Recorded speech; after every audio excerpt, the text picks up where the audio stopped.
Дорогие зрители и подписчики YouTube канала Герастро, всем привет! Сегодня вместе с вами мы отправляемся делать задание легенд Эскофье.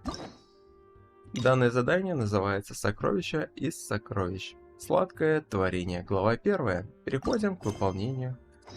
Отправляемся в путь, и как обычно хочу вам в самом начале видеоролика показать настройки графики. Заходим, смотрим. Тут все абсолютно выкручено на максимум, поэтому данный видос вы сможете посмотреть в высоком качестве, в высоком разрешении, как на огромных телевизорах, так и на смартфонах, где угодно. Везде все будет идеально. Также я буду делать цветокоррекцию во время монтажа. И, как обычно, видос будет весить около от 50 до 100 гигабайт приблизительно. Также вам хочу напомнить, что я общаюсь с друзьями, с подписчиками в Телеграме, обсуждаем самые последние новости, делимся опытом.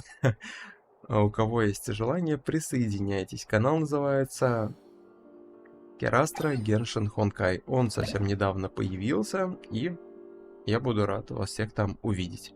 Сколько я уже накопил круток. Тут у нас, как вы видите, 14 круток, и в истории еще 70. Я вот в прошлом ролике как раз-таки пересчитывал. И получается то, что у меня на скирк уже накоплено 84 круточки. И это очень хорошо. Ну, скорее всего, после прохождения задания легенд Эскофье будет 85. Вот. А так у меня, в принципе, и луна куплена на много дней вперед. Это я еще, когда Фурину крутил, купил на почти на 200 дней вперед луну, и также и БП обычно покупаю, так что круток, я думаю, к приходу скирк, к появлению скирка в игре будет немало. Ждем скирк с нетерпением и отправляемся в путь. Также вы, ребят, пишите в комментариях, кого ждете, крутите ли вы из кофе. И мы отправляемся.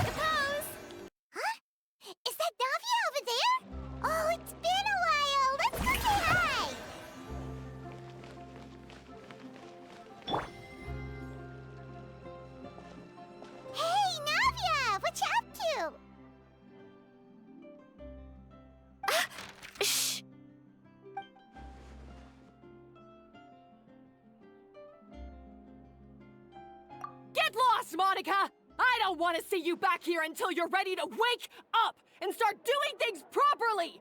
Right now, you're a disgrace to my kitchen and to the Hotel de Boer name! It was an accident. I'm sorry, did you hear me asking for excuses? No, I'll do better, I promise. Why is she so aggressive? She won't even listen to what the poor girl has to say! Oh, hey, cut her some slack! You gotta at least hear her out! Wait! Huh? Who do you think you are telling me... wait a sec. Navia? Huh. So, you're bringing backup now. Suit yourself! You're still wasting your time!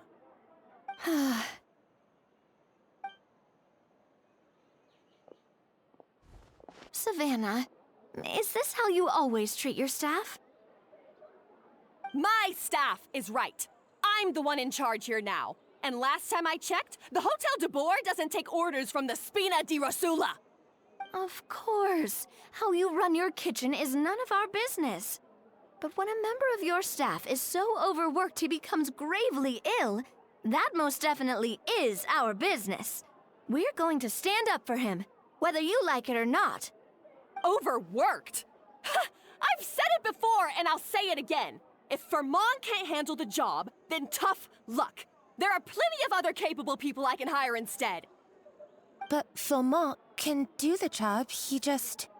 Monica, back inside, now! Huh? But you said I shouldn't come back until... Just do as you're told, and not another word out of you! Come on, we have work to do! Wow, what a horrible person! Sorry. Looks like I've dragged you into some drama again. Her name is Savannah. She's the new head chef at Hotel de Boer. Ever since she took the job, she's been enforcing a brutal work regime. and putting a huge amount of pressure on her staff. One guy was so overworked, he collapsed from illness. He's been bedridden for days, and he can barely even talk properly. I'm sorry. I'm sorry. It's all my fault. I don't deserve to be a chef. At his family's request, the Spina- di-Rosula is trying to mediate on his behalf. We're not exactly making a ton of progress, as you saw. Savannah is adamant that Vermont's exhaustion and illness have nothing to do with her or how she's been running her kitchen. She's refusing to have any kind of meaningful dialogue with us. Our next thought was to talk to the other chefs at the restaurant and get a better idea of their working conditions. But with Savannah watching them like a hawk, no one has been willing to open up. And that's why I'm here, doing it the old-fashioned way. Camping out, watching, and waiting for an opportunity. Oh, shoot! It all makes sense now. Sorry. Paimon should have thunk before she spoke. Did Paimon ruin everything? Oh, no, not at all, Paimon. Honestly, the way she was laying into Monica, someone had to step in. I'm sure I would have piped up if you hadn't. And besides, I don't really think I'm built for espionage. Yeah, meaning it's gonna be all the more difficult to get the inside scoop now. Oh, I might as well head back to the Fleuve Cendre then. We'll need to come up with a whole new game plan. Paimon will join you, 'cause this is kinda all Paimon's fault. Oh, guys, it's fine. You don't need to worry about it. That said, if you were planning to visit the Fleuve Cendre anyway, let me take you out for a meal. I'll make sure it's a proper feast. A really famous chef just joined the Spina-di-Rosula's tavern. Her name is... Sorry to interrupt. I just wanted to apologize for the scene you witnessed just now. We shouldn't subject our customers to that. This is a small token from us. It's some candy from Monica. She asked me to make sure it was delivered into your hands. Monica's the one apologizing? Huh. Clearly Savannah is the one who owes an apology. Our head chef has been a little highly strung lately. Sorry for everything. All right. Since there's candy, Paimon will drop it. Not the candy. Thank you for understanding. We'll make sure to pass your feedback on to Miss Savannah. A little highly strung, huh?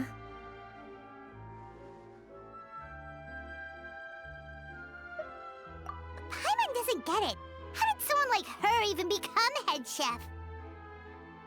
Well, according to Vermont's family, she hasn't always been like this. But that's a story for another time. Let's try this candy. Oh, Paimon totally gets it. Come on, dig in! Huh? Hold on, there's something written on the wrapper. Find... Eskofье?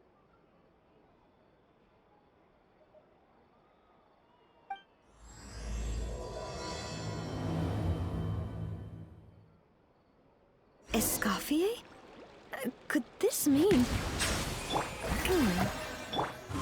Huh? You know that name, Nadia? Yeah. Let's stick to the plan.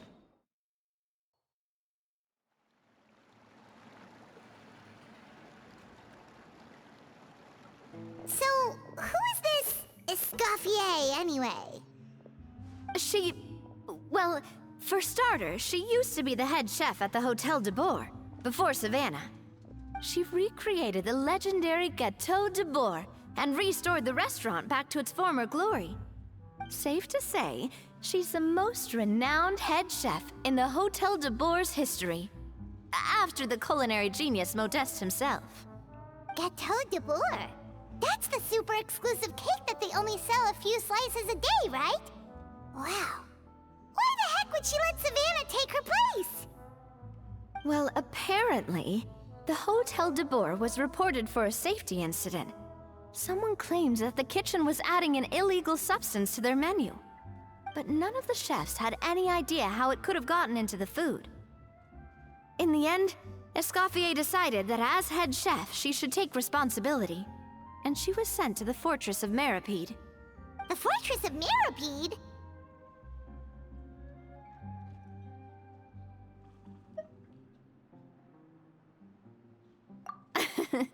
Well, you're right. The quantity of the substance they found was fairly minimal. Even the guards believed the whole thing was probably just an accident. Eskofье didn't have to stay in the fortress for long, but still, by the time she returned, the role of head chef had already passed to Savannah. So that's what happened.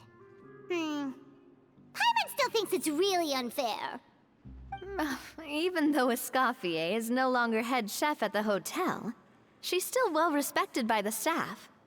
So, I'm guessing what Monica wants is for us to convince Eskofье to try and negotiate with Savannah on the staff's behalf. Oh, Paimon gets it! Monica wants Eskofьe to come back and kick Savannah out. It's simple. If the new head chef is stressing everyone out, then the solution is just get the old one back. Well, about that... You thought cream of mushroom soup was ready to serve after 3.5 minutes on the stove! You'd have had more sense serving hot water with ice cubes. At least then you wouldn't have wasted all this perfectly good cream and mushroom! What do you say, Hilaire? I'm sorry, Cream. I'm sorry, Mushroom. As you can see, Eskofье is that kind of chef as well. You have to leave it on the heat for long enough to allow those flavors the chance to come out. Don't be fooled by the aroma when the water first starts to boil. Got it? Yes, Chef. Then go back and do it again. The customers are still waiting. Remember where you went wrong and don't repeat the same mistake twice. Yes, Chef.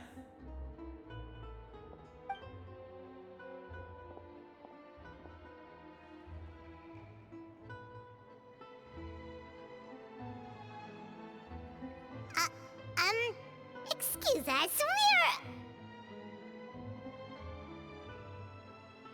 Waiting to be served? Sorry, we're pretty busy. I'm afraid you have to join the line.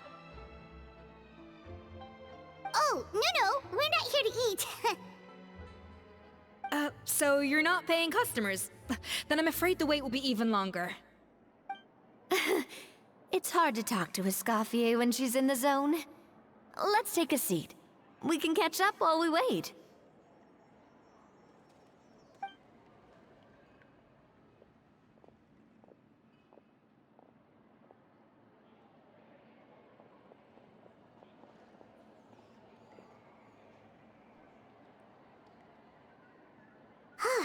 Looks like the rush hour is finally over. Is it always this busy here? These days, yes. I'd say business has tripled since Eskofьe joined as temporary head chef. Well, in her words, the Hotel de Boer doesn't need her anymore. It doesn't look like she's got any plans to go back. I guess I'll be heading off then. Wait, take these home with you. We can't serve them now, and there's no sense in letting them go to waste. Oh, thank you, Chef. For what? Like I said, I just don't want them going to waste. Oh, and tell Fiamma to get well soon, so you're not running yourself ragged every single shift.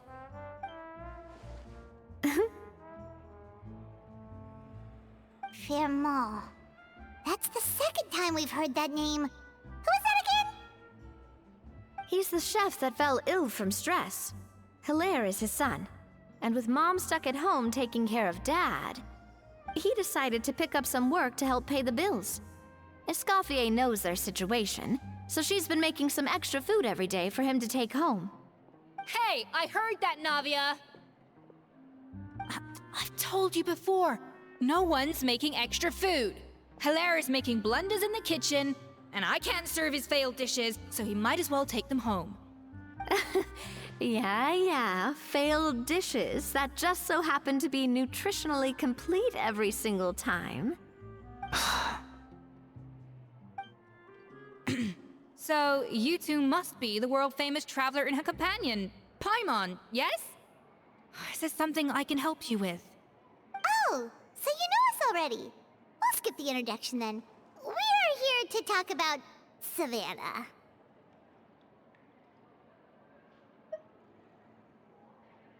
I certainly am. The Spina's headquarters are right next to the tavern. And I've lost count of the number of times Navi has come to pester me about it. But I don't work for the Hotel de Boer anymore. And being ex-head chef doesn't give me the right to interfere with that business. Besides, I'm the one who persuaded Savannah to take the job in the first place. What? Well, she was a much gentler person back then. A little timid, even. She wasn't at all confident that she was the right fit for the role. That's hard to believe. Are we definitely talking about the same Savannah here? Honestly, I do wonder if she's just emulating me. I mean, I'm not the most pleasant head chef to be around either.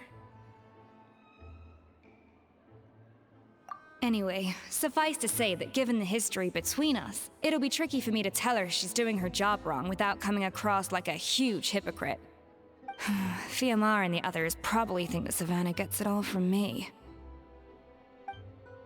I wouldn't be so sure about that, Eskofье. Look at this note we got from Monica. She mentioned me. Whatever shortcomings you feel you have, it looks like Monica still trusts you. As for the others, well, how can you know what they think unless you ask them? Monica. Plus, it's not like we're asking you to storm in there and raise hell. We're only in the initial phase of our investigation. All we're trying to do is get the other chefs to open up to us. Oh, Monica. Oh, Monica! Escoffier? I can't believe her! Powdered sugar is supposed to be applied sparingly. Look at all that on the wrapper. It's thicker than the sole of my shoe. Unbelievable! I won't stand for this. She has to learn. Come on, we're going. Wait, so now she's, Let's go catch up to her. We don't want to keep her waiting.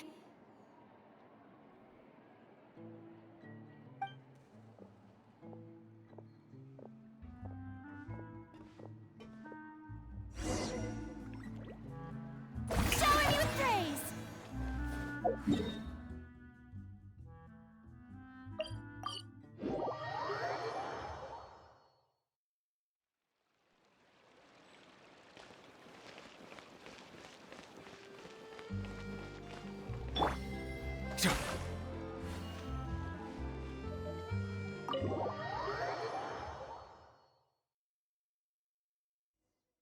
Wait, she looks like... Is that Eskofье? I'm sorry. I'm so sorry.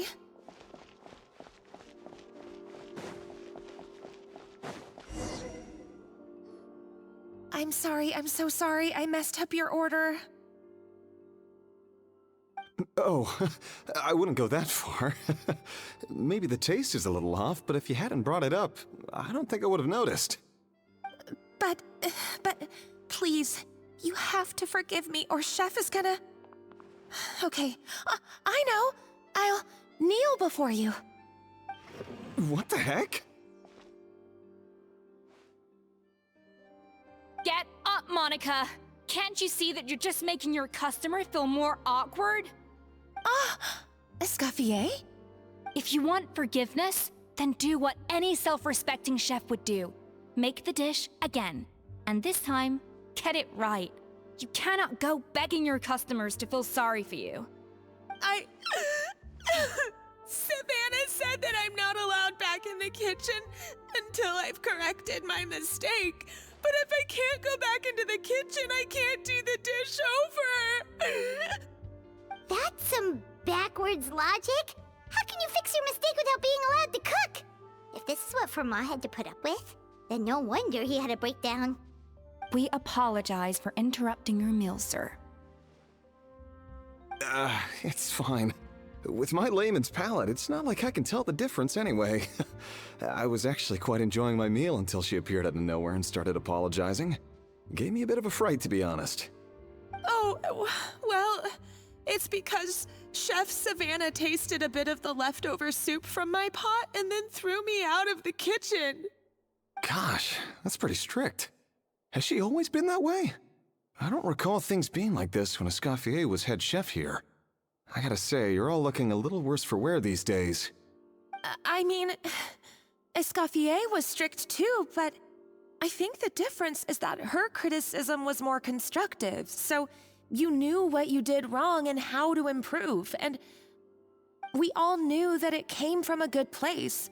Chef Escoffier was hard on us because she truly wanted us to reach her level. But these days, whenever we make a mistake, we just get told to wake up, get your head in the game, or just do it again. And it's only gotten worse since word got out that Chef Escoffier had started working again in the Fleuve Cendre. Monica, you don't need to call me chef. I'm not the boss here anymore. Yeah, but through no fault of your own, what happened back then, that wasn't on you, and all of us know that. That banquet was a huge event, and so many staff were involved every step of the way. With so many moving parts, there's no way of knowing how that Lumiline ended up in the food we served. Lumiline? What's that? A new drug from the Fontaine Research Institute, produced from an extract of the Lumitoile. Apparently it sharpens the senses, so they used it to treat people with impaired responses to stimuli. Oh, yeah, I've heard about that. They found out you can use it as a flavor enhancer since it stimulates the taste buds. Makes things pretty addictive. They also found that overuse can have mood-altering effects, and even lead to nerve damage. So it quickly ended up on the guard's list of controlled substances. Unfortunately, however, some food products containing the additive had already made it to the market by the time the guards banned it from the restaurant industry. Everyone knows that in all likelihood, someone probably just purchased a batch of contaminated ingredients by mistake. But you took all the blame. We all know why. You just didn't want to see this turn into a place where tensions are constantly running high, because everyone's suspicious of each other all the time. And now look at you, a fry chef in the Fleuve Cendre. What are you trying to say? Sure, the Spina's Tavern is no Hotel de Boer, but come on. It's not that bad, is it? Oh, the Fleuve Cendre, you say? Great. That's where I'm dining from now on. Monica, I'm very happy with my current job. And there's no changing the past. We just have to let bygones be bygones. Besides, at the end of the day, I was the head chef, regardless of whose mistake it was. Ultimately, the responsibility lay with me. If only Savannah was half the boss you were. I'm sorry? Do you have a problem with my conduct as head chef? No, chef. So you do remember who's boss? Escoffier? I thought you'd left this place for good. What are you doing back here? What happened to you, Savannah? Why are you acting like this? When I turned this place over to you, You made me the head chef and gave up your right to tell me how to do my job. You're not the boss here anymore, so stop acting like you own the place. Whoa. Sounds like someone has a chip on her shoulder. Oh, Savannah! My God, have you grown a temper since I last saw you? Have you put even half the amount of energy into improving your cooking skills, or are you still using the Pluie Lotus as an off-brand marcotte, thinking no one can tell the difference? That's none of your business! What happened to not storming in and raising hell? Ho ho! I was not expecting to see something this spicy as soon as Escoffier returned. Huh? Fanagem? Aye, miladies. Might I make a humble suggestion? Given that we have ourselves a tête-à-tête between chefs at the Hôtel de Bord, I dare say it would be de rigueur to settle this the traditional way. The traditional way? That can only mean one thing.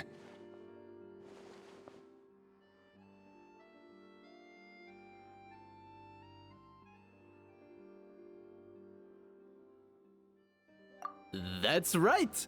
I'm talking, of course, about the tradition established by Modeste himself. The cooking contest! According to legend, the founders of Hôtel de Bord, Modeste and Savelli, used this method to resolve all of their disputes. Everything from petty arguments over next week's menu to disagreements over the strategic direction of the restaurant. The cooking contest would decide who had the final say. Huh. Sounds like they had a lot of free time on their hands. Ah, well, it might sound that way to us. But in fact, the cooking contest played an enormous role in motivating chefs to hone their skills, reaching new heights of excellence in the culinary arts. And indeed, the reintroduction of this institution in recent years has surely been instrumental in transforming the Hôtel de Bord into the top-ranking restaurant in Fontaine. Reintroduction? Someone brought it back? Who? What say you, Escoffier? Surely you of all people won't back down from this challenge.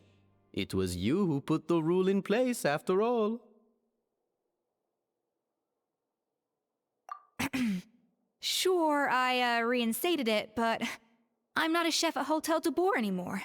Isn't this bending the rules a little? I see no issue as long as both sides agree to the terms. We could simply treat it as an exhibition of sorts. Savannah, any objections? Exhibition. Huh. No. If we're going to battle it out, let's put it all on the line. If I lose, it's up to you what happens to me. I don't want anything to happen to you. But if you lose, you hand over the Codex de Bord to me. What? The Codex de Bord? Only the legendary handbook written by the original head chef Modeste. It contains all his secret recipes, including Gâteau de Bord. It's the greatest treasure in Fontaine's culinary world, and only the present and former head chefs of the Hôtel de Bord have the right to read it. Present and former? Wait, but that already includes Savannah, though. What do you want that old thing for? You have your own copy, don't you? Don't take me for a fool. You know perfectly well what I mean. I want your copy, the original version, the one you took with you when you left us. I'm sorry, I must be missing something. You know, there's no difference between the original and the copy, right? They contain the exact same recipes. Stop trying to change the topic. What's wrong, Escoffier? Scared you're gonna lose to me? Or are you scared of me getting my hands on the original codex? Savannah, you may remember that we gave her the original as a parting gift to thank Escoffier for her years of service. Asking for it back feels a little, Oh, I'm sure it won't be an issue, as long as both sides agree to the terms. Those were your words, weren't they? And as for the contest itself, let's make it a bake-off. Gâteau de Bord, per the recipe in the codex. Well, Escoffier, you against me. Are you in or out? You sound surprisingly confident. All right then, let's see how much you've actually grown. I hope you surprise me, Savannah. I'd hate to find out that all you've learned after this long is how to chew people's heads off. Believe me, I'll show you. Escoffier, are you sure this is a good idea? You accepted her terms a little hastily. Oh, it'll be fine. Let's head back to the Fleuve Cendres so I can get prepping.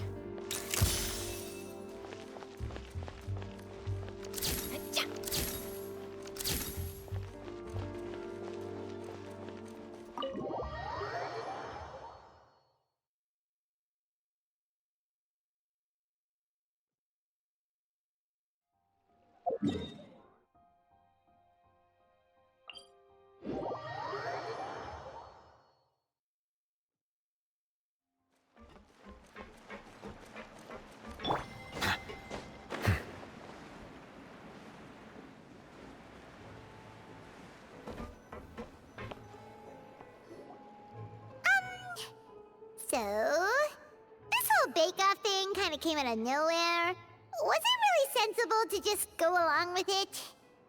Well, I got a sense that she's holding something back. But we chefs always express ourselves in our cooking. So if she won't talk, this might be the best way to find out what's really going on with her. Huh? Holding back? Sure didn't sound that way to Paimon. Eskofье only picked up on it because she's the same way. Always closed off, never letting you know what she really thinks. That's patently false, at least where your macarons are concerned. I've been nothing but truthful with you about the disgraceful amount of sugar you use. Okay, that's one case where you can keep your thoughts to yourself. Oh, that? Well, it's not so much a recipe book as a diary of Modeste's adventures.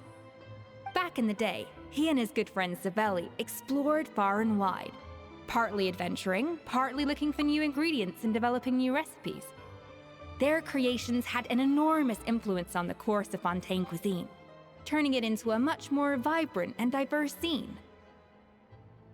For instance, legend has it that the original Gâteau de Bourg was made using a special secret ingredient that Modeste discovered on one of his adventures. So rare was the ingredient that they could never make more than 16 slices of the cake per day. But everyone who tried it claimed that it was one of the most blissful and invigorating things they had ever tasted. Modeste and Savelli went on to found the original Hôtel de Bourg, which catapulted them to stardom in Fontaine's culinary world. Especially Modeste. He was hailed as a once-in-a-generation genius, and over time, the recipes from his adventure log became known as the Codex de Bourg.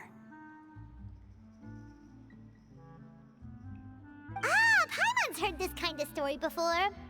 Armed with the Codex, the Hôtel de Bourg took its rightful place as the finest restaurant in the land, serving those recipes for centuries to come. Something like that? What? No, of course not. Cooking is a constantly evolving art form. How could any restaurant survive if they only served food that was popular last century?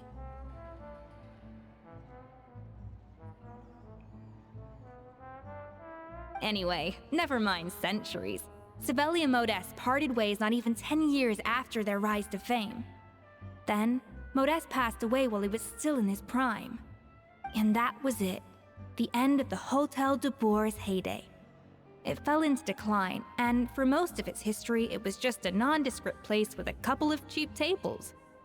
It's only in recent decades that it started recovering.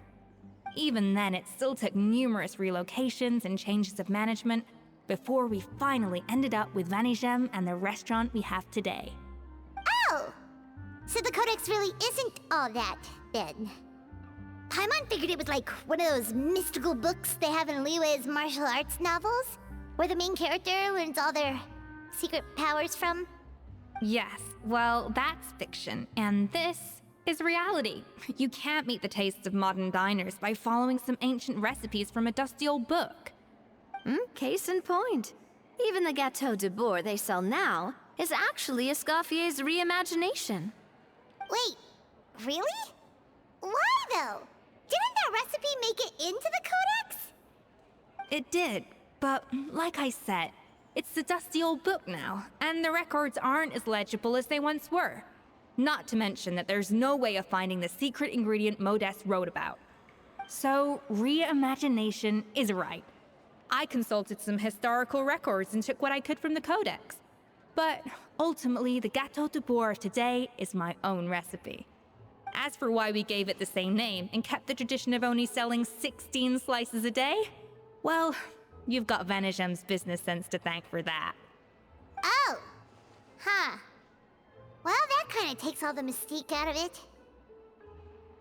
Hey now, it might not be the original Gâteau de Bourg, but it's still the most delicious cake in Fontaine today. And who knows, maybe Escoffier's version is more suited to your palate. Just think, if the original truly was the perfect cake you're imagining it to be, there's no way the recipe would have been lost to history, right? Not to mention that the Hotel de Boer never would have fallen into a slump. Anyway, before I left my role as head chef, I made a copy of all the recipes from the codex, including my own improved versions, and turned them over to Savannah. So why is she so interested in the original copy? Could it be a symbolic thing? Like, whoever holds the original Codex de Boer is the true head chef? Well, it was clearly precious enough to give to Eskofье as a parting gift. Meanwhile, Savannah only got a copy. Maybe from her point of view, it's like management doesn't truly see her as being worthy of the role. You think so? The only thing is, it was her suggestion to gift me the original in the first place. Well, a joint decision by her and Venegem. But still. What? Huh. Guess she's had a major change of heart since she became head chef. Yeesh. Who knows? We could speculate forever. Better to just let our Gato do the talking. It means besting her in this bake-off, and then getting her to explain herself, even if I have to beat it out of her with a spatula. However much she's changed since we worked together, I believe that she still has her chef's pride. And if she respects the art, she'll respect the outcome of our contest. Well, I'm confident that you and your spatula can get justice for Froment. All you need to do now is win the contest. But that should be a breeze for you. Let's not get too ahead of ourselves. Gâteau de Boer is very complicated to make. Usually, it takes 3 chefs working in tandem to cover everything. Now, if I had to push it, I could probably do the work of 3 chefs myself. But I'd prefer to play it safe if I can find a couple of assistants in time. Well, that's easy. The 3 of us are veterans in the kitchen. You just need to pick 2 of us. Well, I have heard the Traveler is an accomplished cook, as well as a warrior. But be warned, I will hold you to exceptionally high standards. Think you're up to the task? Oh, count me in too. I've spent weeks perfecting my macarons after your scathing review. Even if it means competing against the Traveler, so be it. I'll show you what I'm made of. Confident. I like it. Alright, let's start with some elementary mise en place. Show me your knife skills.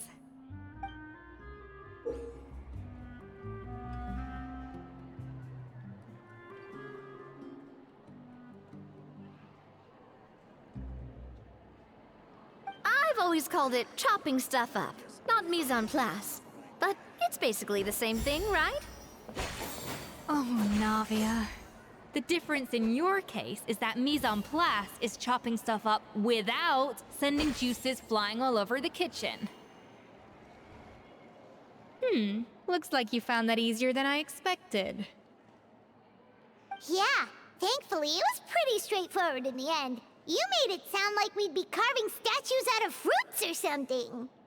Well, brace yourself, because the next step is anything but straightforward. I'll be using this cold press to extract flavor compounds from the ingredients. A kind of special food processor I got the Fontaine Research Institute to make for me. It uses cold temperature extraction to isolate the essence of cooking ingredients, which can then be used to flavor dishes more precisely. But this isn't exactly standard kitchen equipment, so that probably didn't make a whole lot of sense. Let me give you a demonstration instead.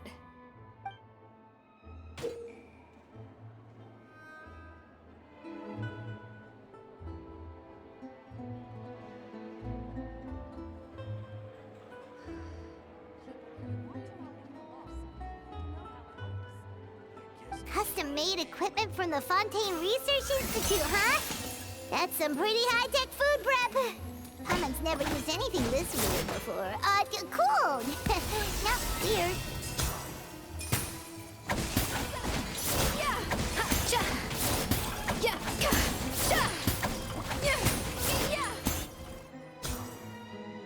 And done. These are the flavor compounds extracted from our ingredients. I processed all the fruit you chopped up earlier. Even the smell is so much more concentrated. What next? Do we add all this stuff in? Absolutely not! Throwing everything in at once will ruin the balance of flavors. We have to go slowly and carefully to calibrate the exact flavor we want. I'll demonstrate again. Now, watch closely.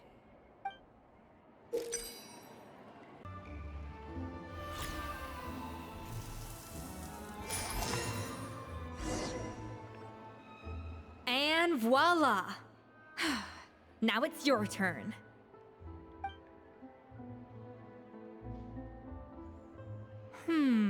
Not terrible. Considering this was everyone's first time blending flavor extracts, it could have been worse. But the traveler's work was surprisingly good. Are you sure you've never done this before? You got almost perfect results on your first try. Oh, well, they do say adventurers are multi-talented folks. Now I've seen it firsthand. Alright, now for the part I've been looking forward to. I want each of you to cook something from the Hotel du Bois' current menu. I'll judge your submissions and give you a final score. That's right. The true test of your cooking skills is the finished product. It'll be good practice for the contest itself. Now get to it. Chop chop!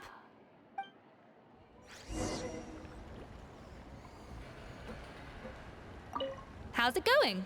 Have you picked a dish yet? Choose wisely. I expect you to present the most delicious thing on the menu.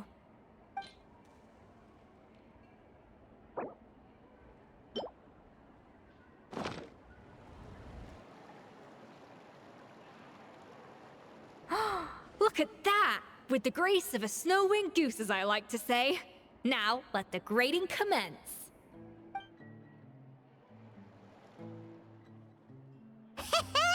Pretty good, right? Not to brag or anything, but Paimon's a bit of a connoisseur when it comes to la food. 6 points. What? Oh, well, fair enough. Paimon doesn't cook all that often, so as long as it's a pass. That's 6 out of 100. What?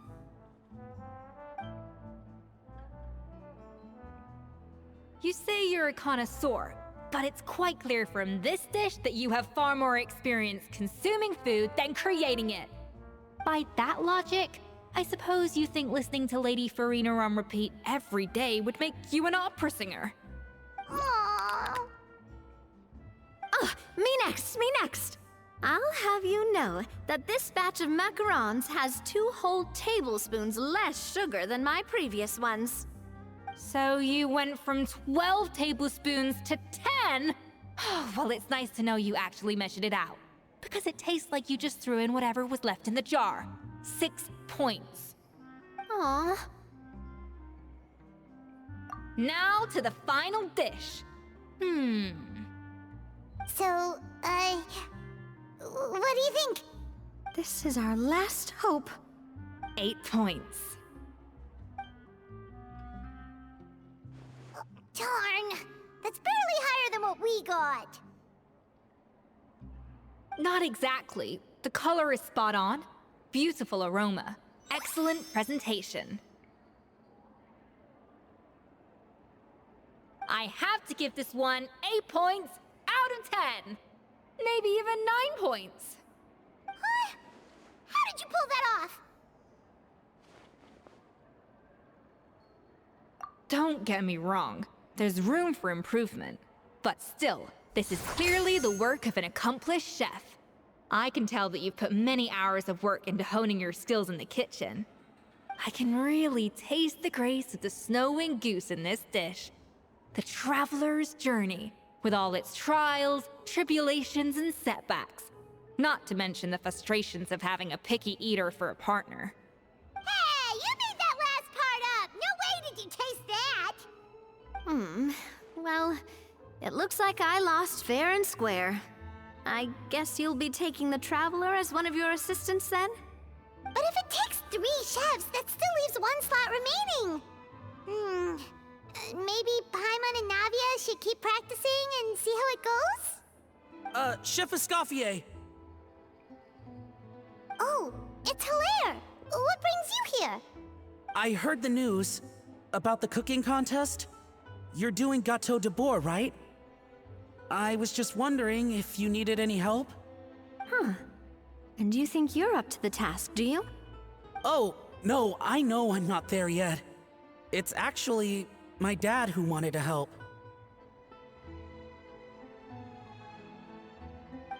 Firma, last I heard, you could barely get out of bed.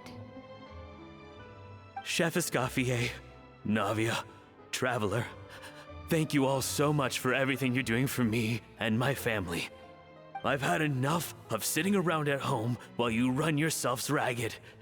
If you let me, I'd like to help you win this cooking contest.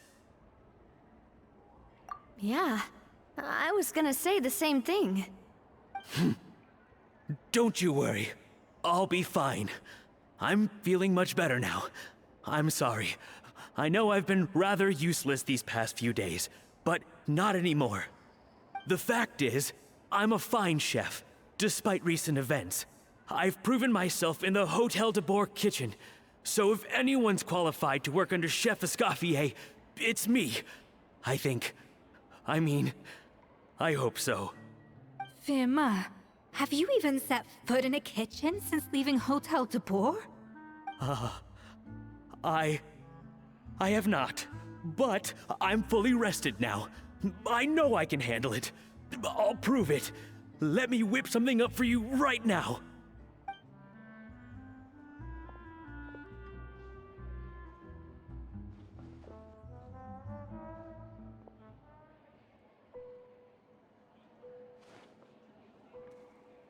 Huh? That's strange. Why are my hands shaking?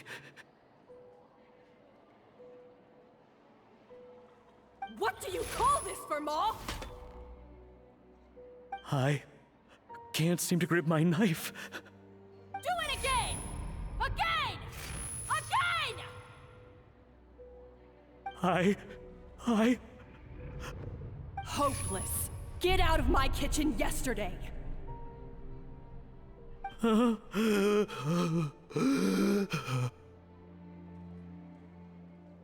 Dad, what's wrong? I don't understand. I was feeling so much better, and then Will I never be able to work in a kitchen again? Dad, talk to me. What happened? I think the real issue here is not physical exhaustion, but psychological trauma. Monica, when did you get here? Probably because you were all concentrating so hard on your cooking. I didn't want to interrupt your flow. But anyway, Firma, I'm so sorry. If only I'd known how serious your situation was, I would have stood up for you sooner. You have nothing to apologize for, Monica. During those long nights of redoing every order, you were the only person who looked out for me. Oh, come on. All I did was make you some tea. I doubt it was much help. Savannah was so ruthless toward you. I probably should have brought you something stronger. She sounds like the worst. All right, another Savannah horror story. Let's hear it. She's been getting harsher and harsher on us ever since she heard about Escoffier's new role in the Fleuve Cendre. Seems like no matter what we make, she'll find something wrong with it. What is this? It looks like a dog's been at it. In the trash now! Then she orders us to redo the dish again and again, but we never know what's going to make her happy. Do it again, do it again, do it again! Every time you remake it, you just get another earful from her. Either straighten yourself out, or get out of my kitchen! So now, it seems like just picking up a kitchen utensil gives me flashbacks of her yelling at me. Oh man, that must be awful. The more I want to get it perfect, the more my hands shake, and the more scared I am of making another mistake. How can you give up so easily, Firma? You weren't acquitted when you were working for me. And even under Savannah, you talk about working late into the night trying to perfect your dishes. That says to me that you still hadn't lost that determination to prove yourself. What changed? I don't know what's come over me. When I think back, I just remember feeling like my heart and my hands were growing heavier and heavier as the shift went on. Each time I had to redo a dish, my heart sank a little further. Maybe Savannah was right. Maybe I am just hopeless at this. Dad. I see. Well, it sounds like there are some deep issues at work here. Ones that won't be resolved by merely seeking compensation. I will win this contest, and after that, I encourage you to approach Savannah and talk this out. But what if you can't find another assistant in time? Clearly, I'm in no state to help out. You think being one person short will ruin my chances? Let's not forget, I taught you and her everything you know. Even if I had to go it alone, I would present the perfect gâteau. Oh, well, Paimon and Navia will still keep practicing, just in case. And so will I. Yeah! And if worse comes to worse, we can always get the Spina-di-Rosula to put out an emergency call for chefs. There's gotta be someone out there, right? Actually, I thought maybe I could help. That's sort of why I'm here. What? Why didn't you say so? I was going to, but then... well, this is the first chance I got. You do this for us? Thank you so much, Monica. Alright, fine by me. But aren't you still working for Savannah? Joining the other side seems like a guaranteed way to put your future employment in jeopardy. I know, but it's all right. I've made up my mind. With the way things are, I can't keep working for Savannah much longer anyway. Unless I want to become the next Fermat. I'm done with sucking it up. It's time to try and turn things around. If this cooking contest can get Savannah to see the error of her ways, then I'm sure she'll forgive me for this. Well, Paimon didn't think we'd be poaching from Savannah's staff to get our third person, but there you go. Anyway, Monica's a professional chef, so nothing could possibly go wrong now. Great! Then it's settled. And to congratulate you all on making the team, I propose a Spina-sponsored meal to celebrate. Spina-sponsored? Wait, you mean I'm cooking? Well, I promised the traveler a feast in the Fleuve Cendre. And I know how much you've been looking forward to it. Yeah! Feast, feast, feast! Alright, if you insist, then prepare for some of the finest food of your lives.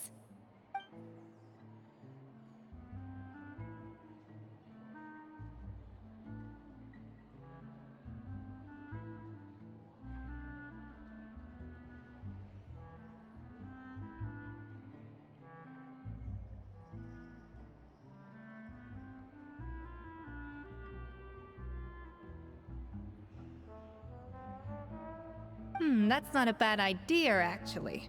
Wait, hold on. You need to finesse that further.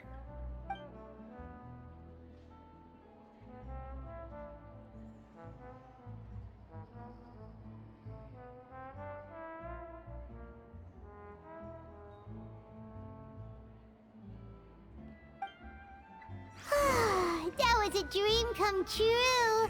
Paimon never knew Fontainian cuisine could be this good. Boring! Isn't there anything else?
guess I'm finally on the...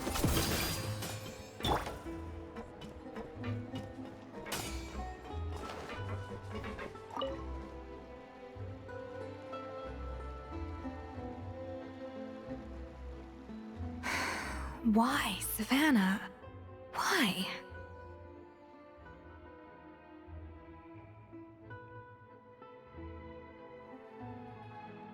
Oh, nothing. I was just flicking through the original Codex de Boer. I wanted to see if there was anything I'm missing. Something I hadn't noticed before. That might explain why Savannah's so desperate to get her hands on it. But I can't find anything. It's just some hastily scribbled recipes in between diary entries from Modeste's adventuring phase. And most of it's not even legible anymore. The copy I gave her not only has all the recipes in full, but even includes my own private tips and notes from years of experience. Surely that's infinitely more useful than this old thing. Yeah, maybe. Still, it's just hard for me to imagine that the Savannah I knew would go to all this effort just to make a point. We were. At least I always thought we were. She was a little shy, but meticulous with everything and everyone she dealt with. She made a few mistakes here and there, but she was quick to correct them whenever they were pointed out. And she was always striving to improve as a chef. Those qualities are why I recommended her to replace me as head chef. I never imagined for 1 second that she'd cause Fiamma and the other staff so much grief.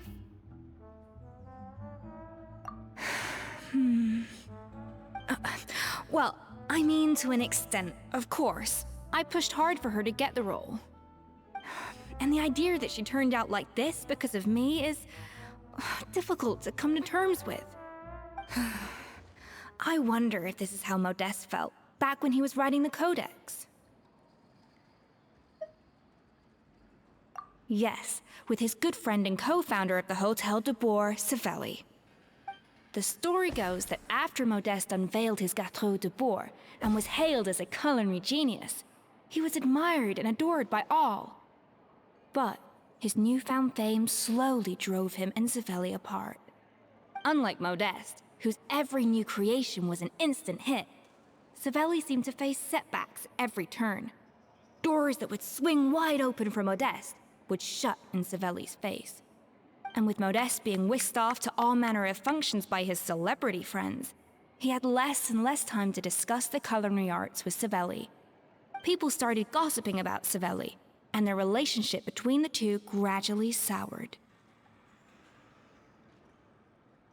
Everything came to an abrupt end when Modeste, still in the prime of his life and still hailed as a genius, suddenly died from an acute illness. And that was it. They neither had a decisive split, nor got the chance to properly reconcile. Their story just came to an end. One rumor had it that Savelli actually killed Modeste out of jealousy, even as the latter was hoping to make amends. Unlikely. It's a popular theory, but there's no real basis for it. At least there are no records of Savelli ever being convicted of a crime. Still, beyond a point, there's no way of knowing what truly happened in the past. All we can do is try to make sure the present doesn't quite go as badly. And that's why I have to win this contest tomorrow. Then get the truth about everything that's been going on, even if it means cracking her open like a nut. Really? Well, I like the confidence. Don't let me down tomorrow, then. You better bring your A game.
Did you hear the news? Escoffier's coming back for a cooking contest.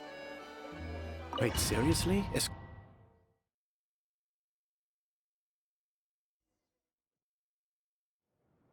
Mesdames et messieurs, welcome one and all to the Hôtel de Bord and to this most exciting of cooking contests. Savannah, I brought the original copy of the codex you asked for. Monica? Huh. In the interests of fairness, this contest will be conducted in a double-blind format. Once the dishes are complete, they will be sent to the back of the kitchen where they'll each receive a label. The labels will be placed out of sight underneath the plates, only to be revealed after the judges have sampled them and reached a final verdict. This is to ensure that no one will know which dish is made by which contestant. As one of the judges, I promise to be fair and impartial. When my meal got interrupted yesterday, I never thought this is how they'd make it up to me. Getting a seat on the judging panel is a pretty sweet deal. Both contestants have taken their positions. Then, without further ado, let the Hôtel de Bord cooking contest commence!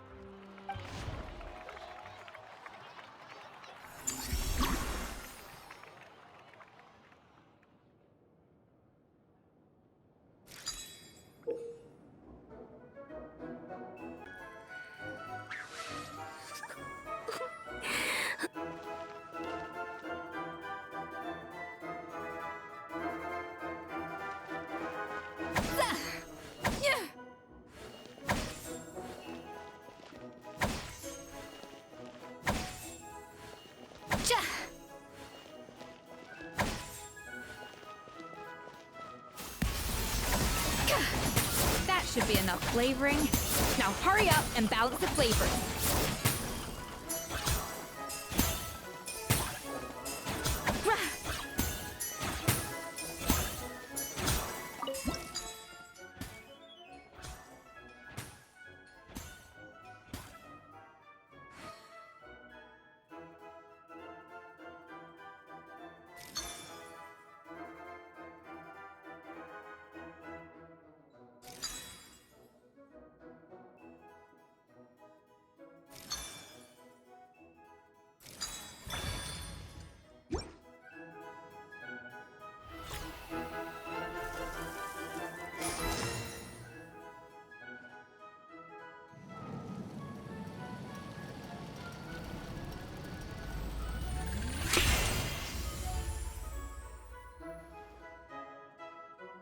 Come on, Eskofie! Come on, traveler!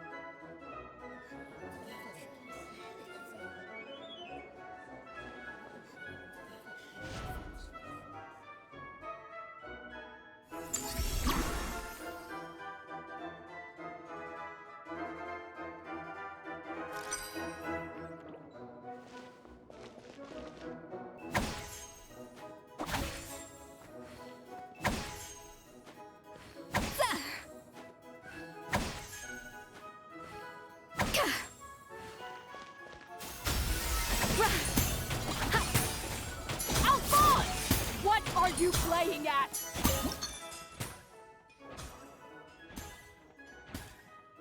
The balance of flavors is about right, but the quantity is too low.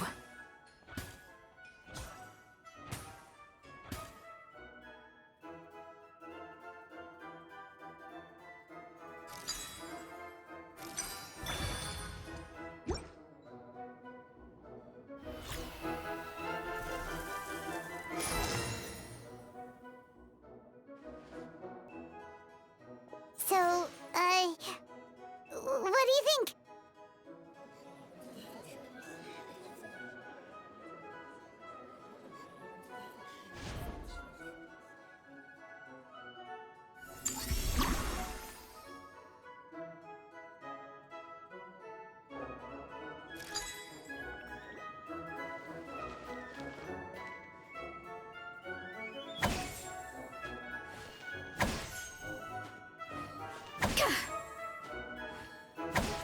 Eskofье is already on the final step of the recipe. Let's check on Savannah's progress. I think this flavor profile is still a little bit off.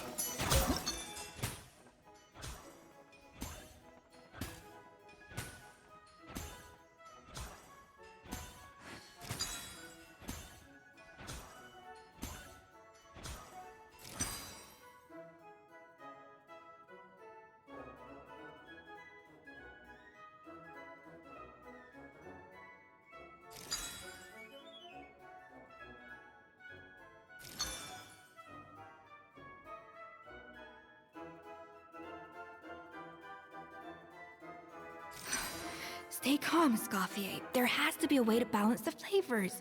Just think. Enough! Ugh, useless! Both of you! Make like an egg and beat it! I'll do it myself! Wow! Is Savannah serious? Can she really make up for lost time working alone?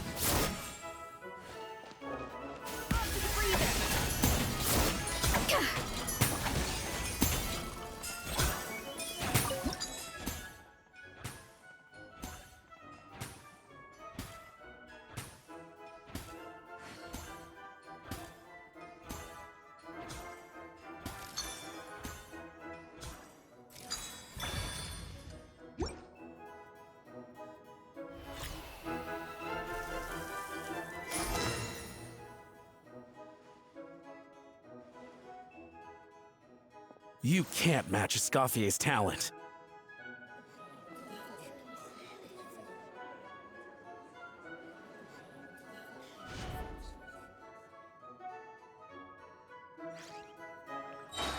I present to you Gâteau de Bourg.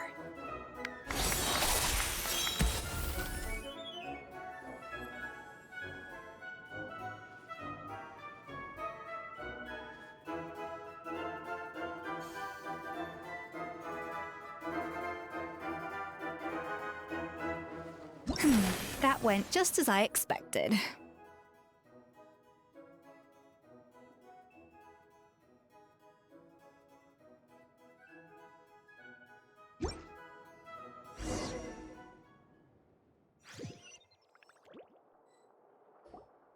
Time's up! Contestants, please take your dishes to the back.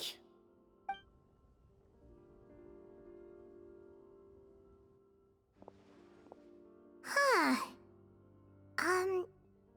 That guy was right. You really can't tell whose is whose just by looking at them. We both made the same dish after all. For all her flaws, Savannah's a talented chef who earned my recommendation for good reason. She wouldn't screw up something as elementary as the cake's appearance.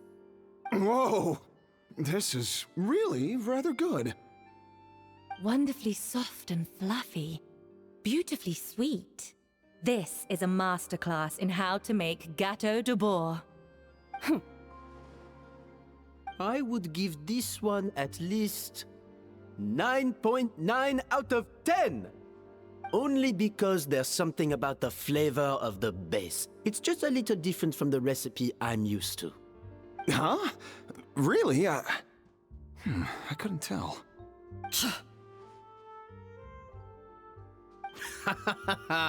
All right, on to Gâteau number 2. I haven't had a single bite and already this aroma is a delight to the senses. I have a feeling that this gâteau will be a gâteau for the ages. How exciting! I'm gonna dig in.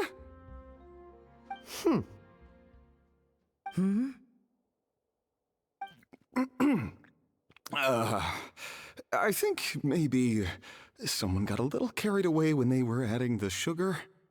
Not just the sugar, it's the flavors too.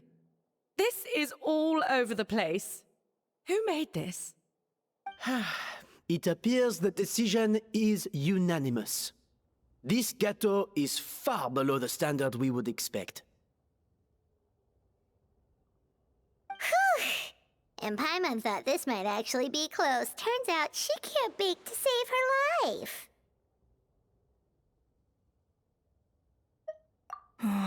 Something's not right here. Savannah may not be perfect, but no way is she this sloppy. I can now declare that the creator of the first gâteau has won this cooking contest. Now, all that remains is to turn the plate over and reveal the chef's name underneath. What? It's Savannah? No, that's impossible! Hey, Savannah! You cheated, didn't you? You cheater! What did you do? Oh, you swapped the plates, didn't you? Well, someone's a sore loser. These cakes went from the oven to the judge's table without me ever laying a finger on them. And everyone here can attest to that. It was Vanejem's staff who labeled them in the kitchen. If you're looking to accuse someone, why don't you start with them? Isn't it more likely that Escoffier's lost her edge? Oh, or maybe her assistants let the team down. You take that back! Judges, we demand a rematch.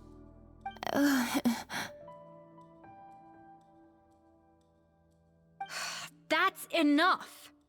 What's done is done. As head chef, or rather as team lead, I take responsibility for the dish I served. Whatever went wrong and however it happened, I should have spotted it. Savannah, I didn't think you'd stoop this low just to beat me in a bake-off. What happened to your chef's pride? I don't know what you're talking about. If you want the Codex de Boer that much, you can have it. Escoffier, no! But you must promise me that you'll apologize to Firma and compensate him for everything you put him through. It's a little late to be negotiating terms. The contest is over and I won. That means you owe me the Codex, and I owe you nothing. Look, Savannah, you may have fooled everyone else, but can you really fool yourself? What I'm offering is to accept defeat without looking to expose what you've done.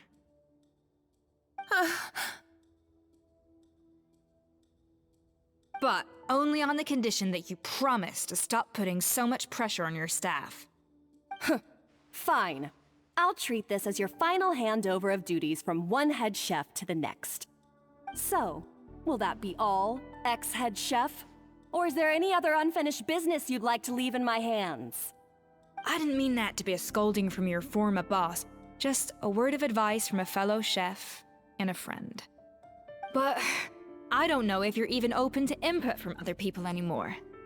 I know what I'm doing. I don't need your advice. All right, fine. I'm glad to hear it.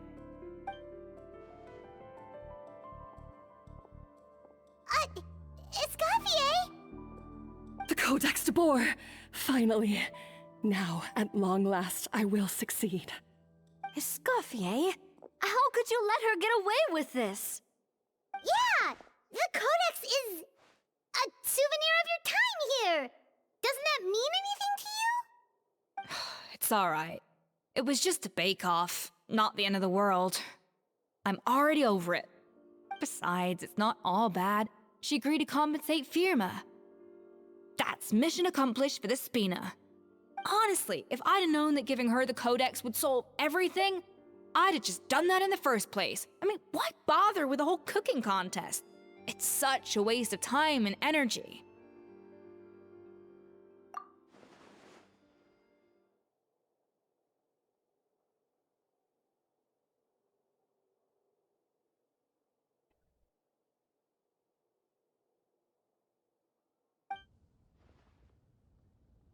No.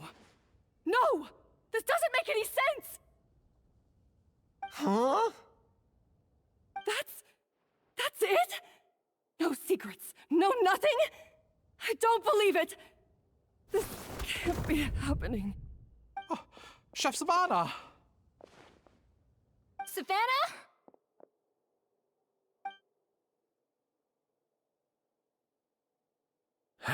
It's nothing life-threatening. Just a lot of pent-up stress and exhaustion. Oh, I knew it.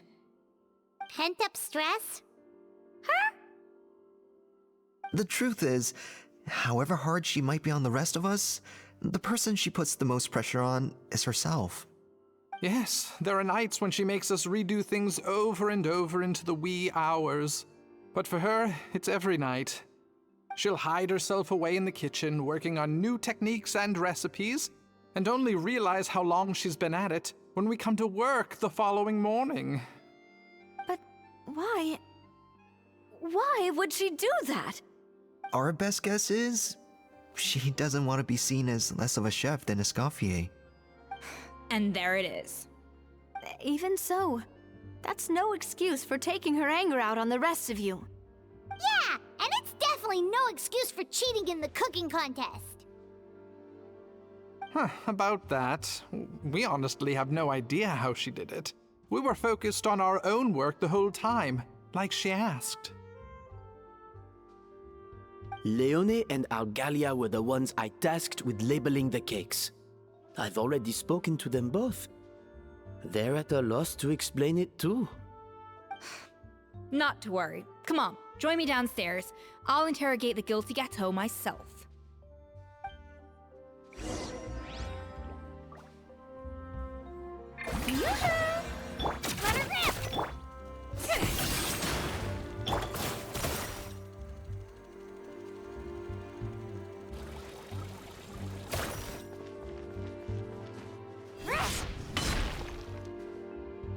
Well, how is it? Have you figured out what it was?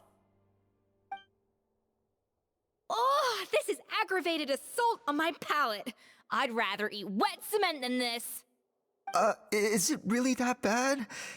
I made sure to taste test it before it was served. Oh, relax. This isn't your cake. Savannah never switched the plates. The offending flavors are coming from in between the icing and the cake base, which means someone tampered with it while it was being made. Or in other words, we have a traitor in our midst.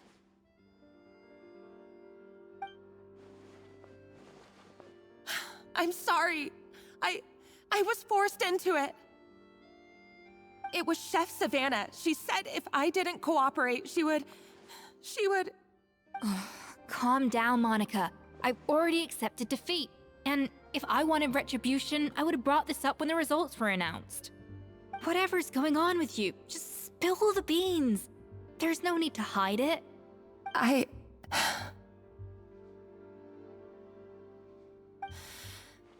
I was the one who caused the food safety incident that one time. Food safety?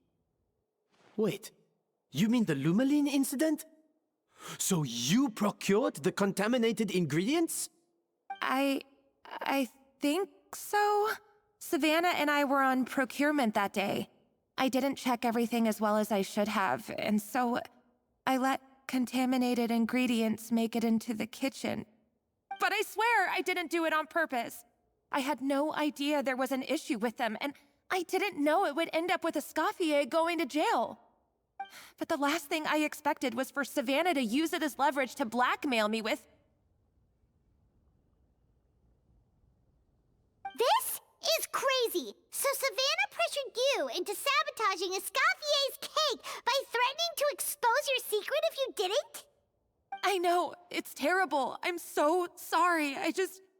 I was so scared.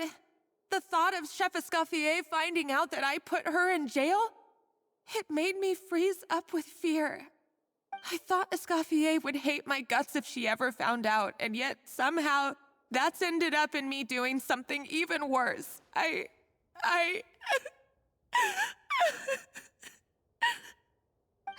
Seriously?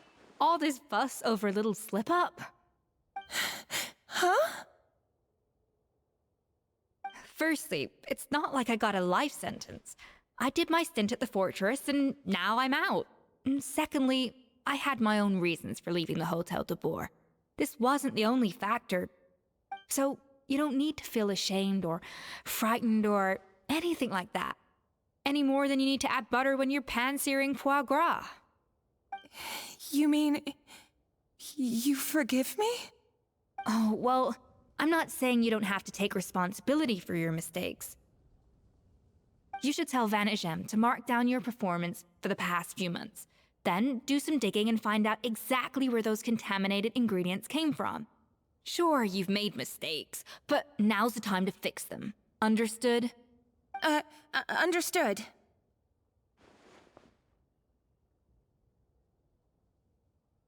Good. Now, back to Savannah. What about the original codex would compel her to resort to blackmail? I have my suspicions. Not that I've got any proof to back them up, though. Ugh. What happened to me? I've overheard some customers murmuring about how the Hotel de Boer hasn't been the same since Escoffier left. They think our menu doesn't taste like it used to, especially our signature items. Now that you mention it, I noticed it during the contest too. I couldn't put my finger on it, but the flavor seems subtly different from how it used to be.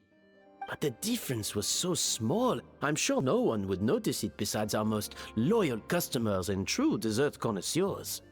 Still, as head chef, it's easy to see why Savannah would get so hung up on it. So many times I've seen her make the cake base over and over again, late into the night, determined to match Escoffier's version. But something's always slightly off every time. Yeah, I've noticed that too. Never really gave it much thought, though. Thinking back on it now, it's clear that Savannah's been in a downward spiral ever since Escoffier left. She wants to prove that she can fill Escoffier's shoes. That's gotta be the reason. But after countless setbacks, she's getting more and more unhinged. And at some point along the way, she switched from doubting herself to doubting Escoffier.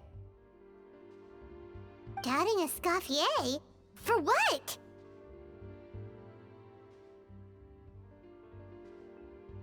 Yeah, it would explain why she was bent on getting the original at any cost. She must have thought Escoffier purposely omitted key details from her recipes when she copied them out. Also, she could retain her place as the #1 chef in Fontaine, the only one privy to all the secrets of the trade. Oh, for goodness sake, what a stupid idea. Of course. Then she finally got the codex only to discover that the secret recipes she's been pining for don't exist at all. Seeing how utterly wrong she was must have been a real shock to the system. It probably brought up everything at once. It overwhelmed her, and she passed out. There's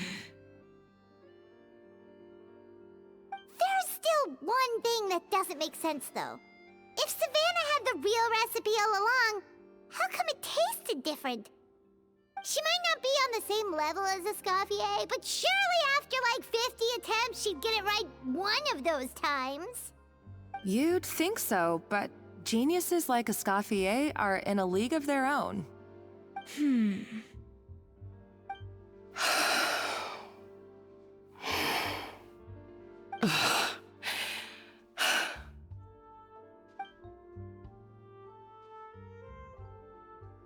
New head chef, you say? What's her name? I don't think I've heard of her before. I wonder, can the Hotel de Boer keep its edge without Escoffier at the helm?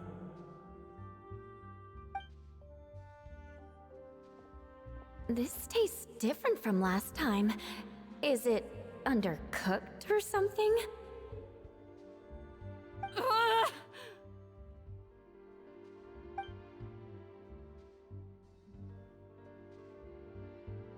Take this. It's a copy of the Codex de Boer. From now on, you will be its keeper. Don't listen to the doubters. If I say you can do it, then you can do it. Even if you don't believe in yourself, at least believe in me. Hey, did you hear me? Once I'm gone, the restaurant is all yours.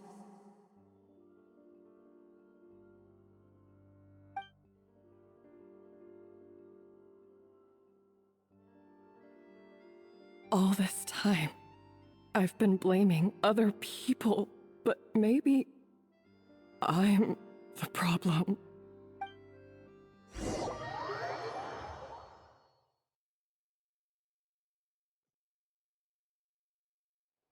I sincerely apologize for putting everyone out. Savannah's awake now, but I don't think she's ready to speak to anyone yet. Let's give her the day to calm down. I'm sure you'll have the chance to talk everything out tomorrow. In that case, I'll go and update Verma and his family. I wonder what he'll make of all this. So, we'll come back tomorrow then. That was a long day. I think I've earned myself a sweet treat when I get back home. Oh, nice! Macarons? Or are you gonna switch it up this time?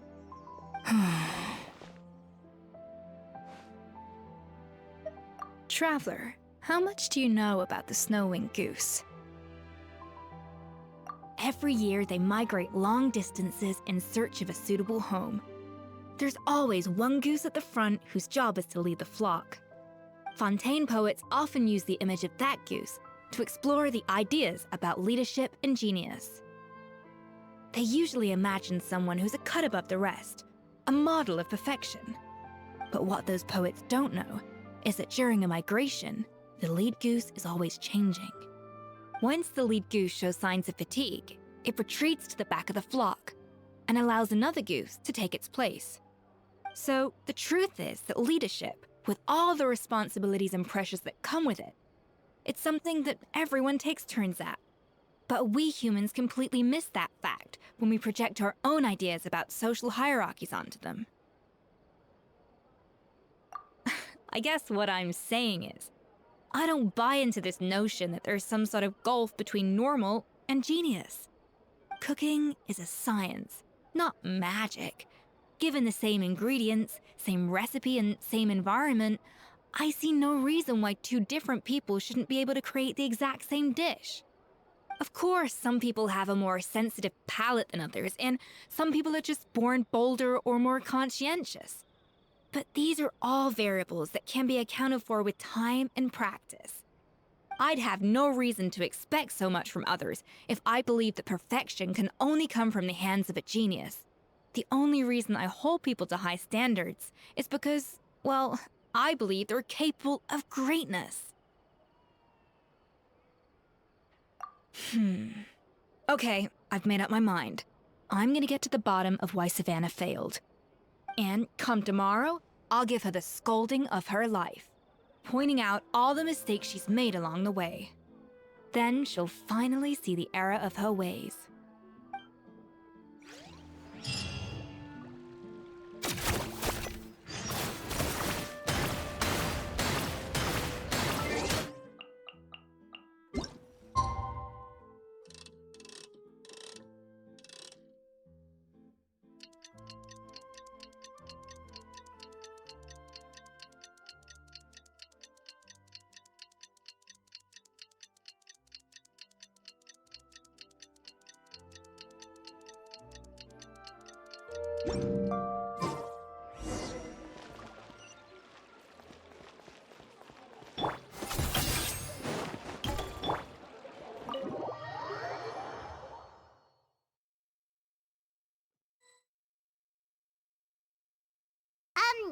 Why are we here so early? Our meeting with Vanigem isn't for a while. Check on her? Why? What happened? Oh no. Eskofье, are you alright?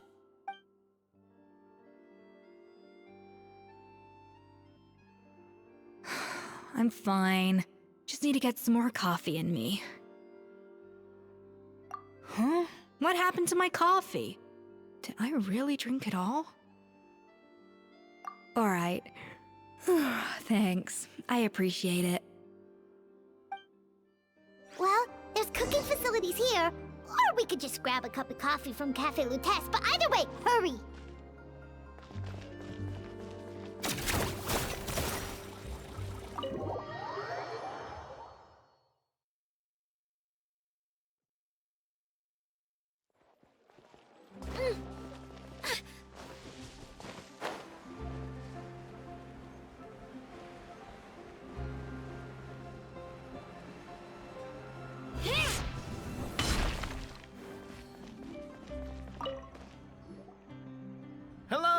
What can I get for you?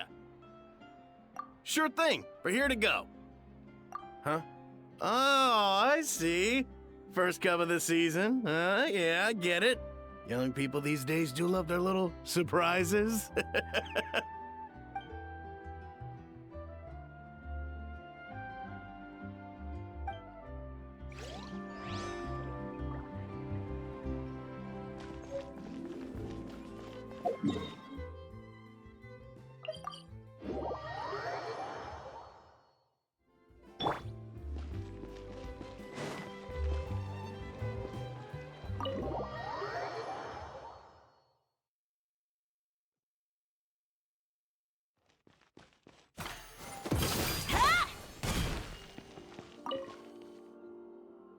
Coffee. Need a cough.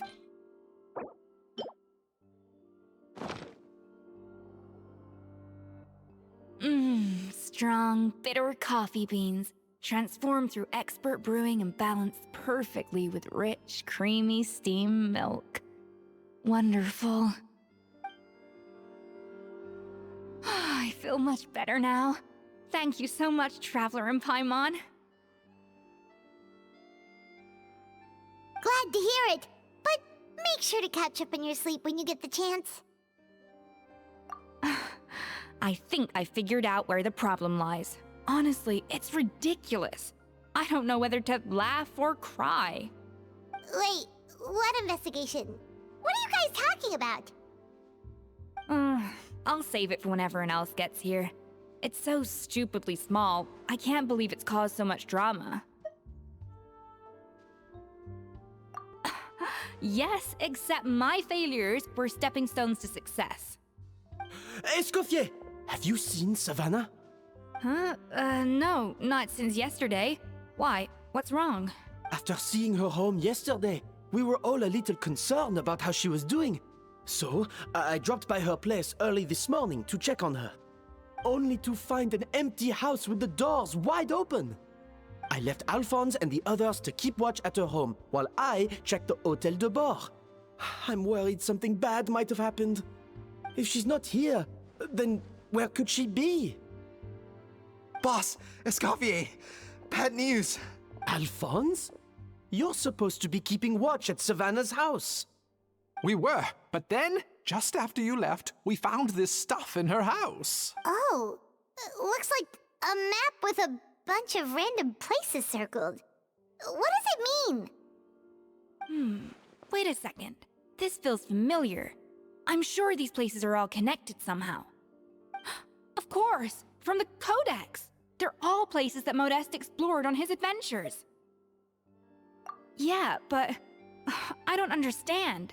The adventure logs in the Codex are too fragmented to be of any use. How come this map shows all the missing details? The Codex de Bord? Then, this place marked in red out at sea. Could that be the fabled birthplace of Gâteau de Bord? Seriously? So now she set her sights on finding the original recipe and beating Escoffier that way?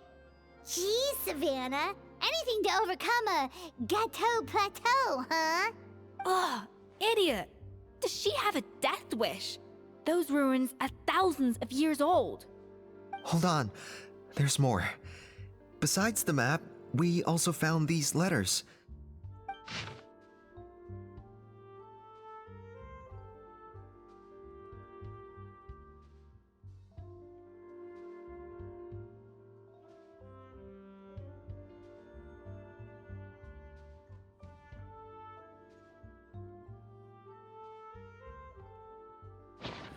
It was you. You let the Lumaline through, didn't you? It sounds like a threat letter. Does this mean that Savannah was responsible for the safety incident? And not Monica after all? Retrieve the Codex by any means necessary. So the cooking contest and the cheating. Someone else was behind her pulling the strings? She's keeping the true recipe to herself. Ugh, this is all such a mess. Paimon needs a second to process this. First, we thought that Savannah forced Monica to cheat in the cooking contest. But now, it turns out that someone else Force Savannah to force Monica to cheat?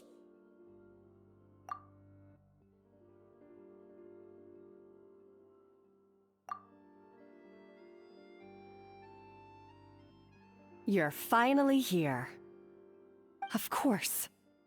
I should have put two and two together as soon as I read your threat letter. The food safety incident, the demand for a cooking contest, the instruction to blackmail Monica, even the suggestion that Eskofье was keeping secrets from me. It was all part of your grand plan, wasn't it, Monica?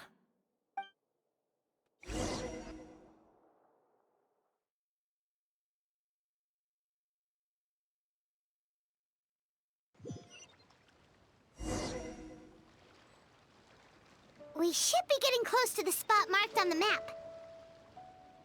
Of all the stupid things she's done, this really takes the cake. The moment we find her, I'm gonna curse the living daylights out of her.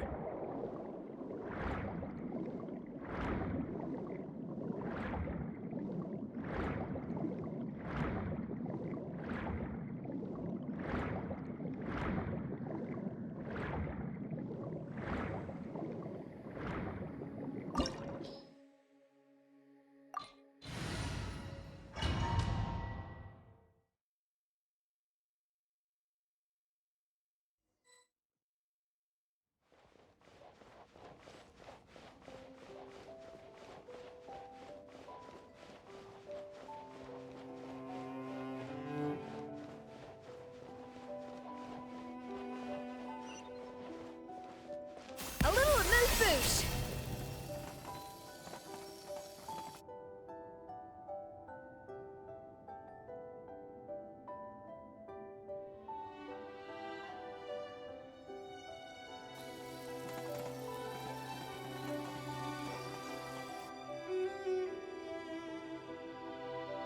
Whoa, this place looks like an underwater restaurant, doesn't it? Suddenly, the idea of an adventure chef finding secret ingredients makes a whole lot more sense. I think Modest's codex mentioned this place. A public bath from the time of Remoria. So yeah, definitely the kind of place that would have served food and drinks. Huh? Some blubber beasts have come to join the party? How did they get here?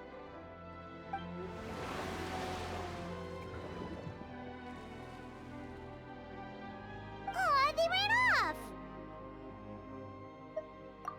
That could be easier said than done. Something's blocking the entrance.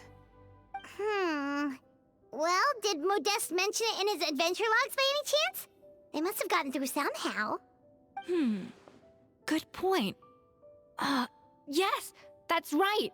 It's coming back to me now. We prepared a banquet for our shy little guests, and as the food flowed away on the current, they broke into a joyous chorus, and the path opened to us. We have to feed the blubber beasts? With what? There's nothing here besides rocks, romaritime flowers, and lumitoile. See, this is why you should always bring snacks. You never know when you're gonna need them. Now we have to head all the way back to shore and grab some. There's no time for that. Romaritime flowers and lumitoile will have to do. They may not look appetizing to us, but who knows? They could be blubber beast delicacies. Wait, we're seriously gonna try this?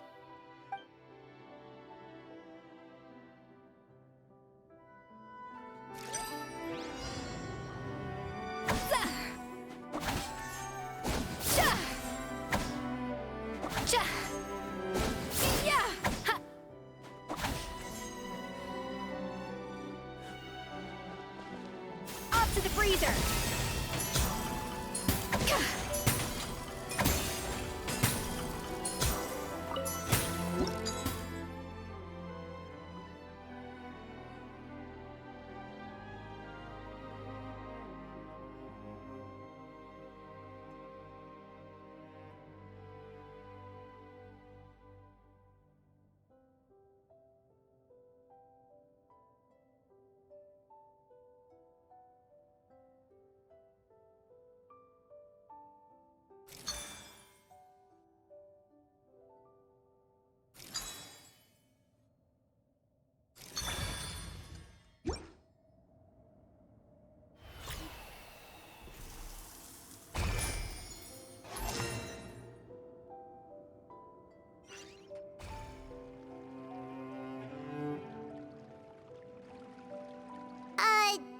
Whatever beasts or not, are we sure this stuff is edible?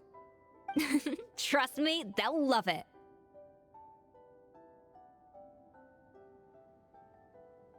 Oh, good question. If we try to put them in the pool, we'll probably just scare them off again, and who knows how long they'll be gone. Yes, we can't afford to wait for them to double back. Oh, what was it that Modeste said again? Something about the food flowing away on the current.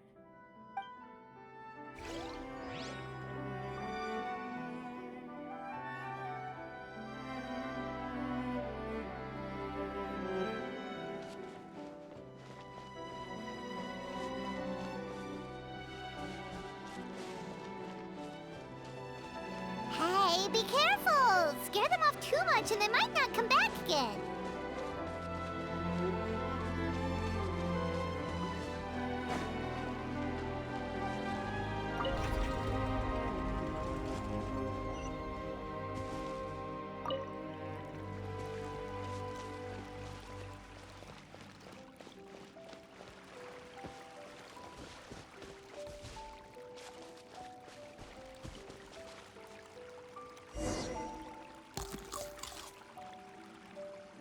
Wow, it's really singing! It must taste better than Paimon thought!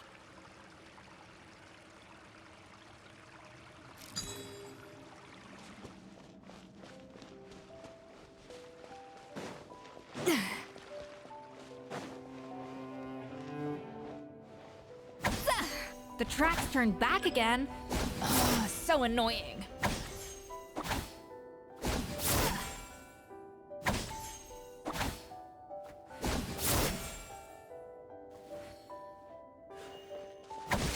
A little amuse-bouche.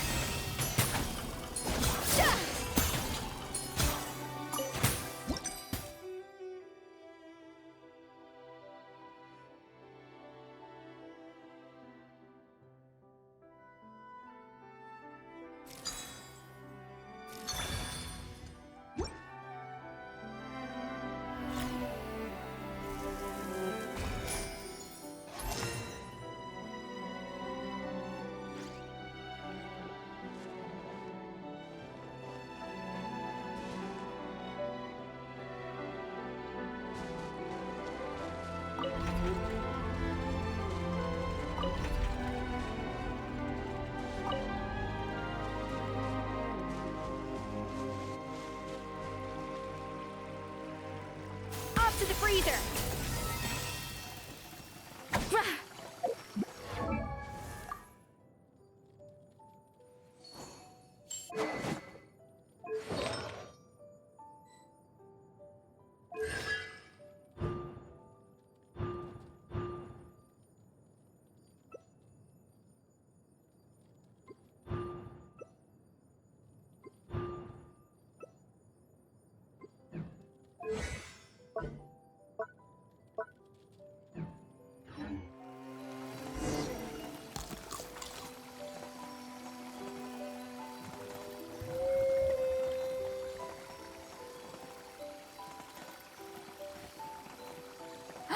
Hey, it's open! Strike a pose! A little amuse-bouche.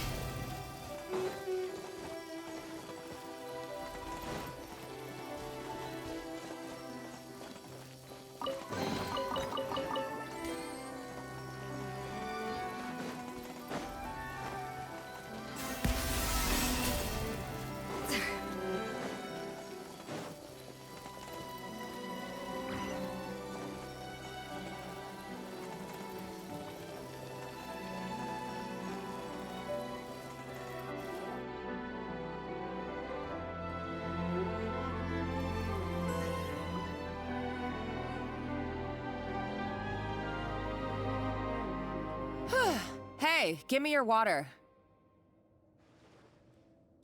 Here.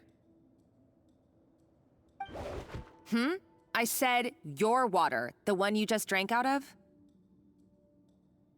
Sure.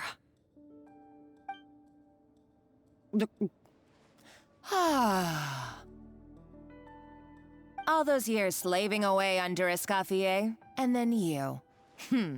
Today, it's finally paying off. Not only have I found the ruin that Savelli kept hidden, but I also get to boss you around like my little lapdog. Hey, go scout ahead for me. If we need to do any more blast tunneling, I want to know where to lay the explosives.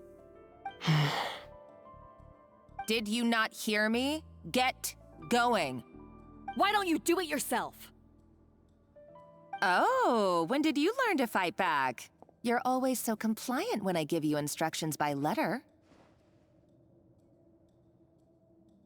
That's because you threatened to expose me for the Lumiline incident. I swear, if I'd known what you were planning, I'd never have... Ha! Don't be so self-righteous. Admit it, you've always been jealous of Eskofье. That's why you lapped up everything I told you. You were terrified of her finding out about your part in the Lumiline incident, and you resented the way her reputation hung over you. So you jumped at the chance to convince yourself that she was the villain, that she deliberately hid her secret recipes from you just to hold you back. It was the only excuse you needed to justify getting back at her. First, idolization, then jealousy, suspicion, and self-deception. That's what this comes down to. It was the same story with Savelli and my ancestor. He offered Modeste his friendship only to murder him out of vanity. He promised to explore the world with him, only to later destroy all records of their adventures. It's a miracle I even found this place.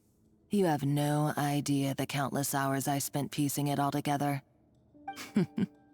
So you see, you're no better than Savelli.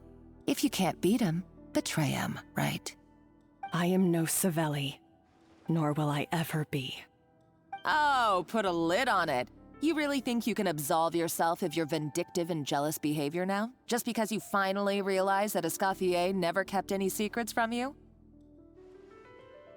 You didn't show any remorse when she left, or in the cooking contest. Why start now? You have no right to redemption. You're right. I don't deserve her forgiveness. But I am done being bullied into submission by you! Ooh, feisty. But you should watch your tone. Talking to me like that could get you in big trouble. I somehow doubt that. Since I poisoned both our water bottles. What? Ever since I learned the truth, I've been biding my time, waiting for this moment. You've played me like a fiddle for so long, and now this is payback! But you drank it too! It's what we both deserve. This is the price we must pay for betraying Eskofье. You'll die here with me, Monica! You.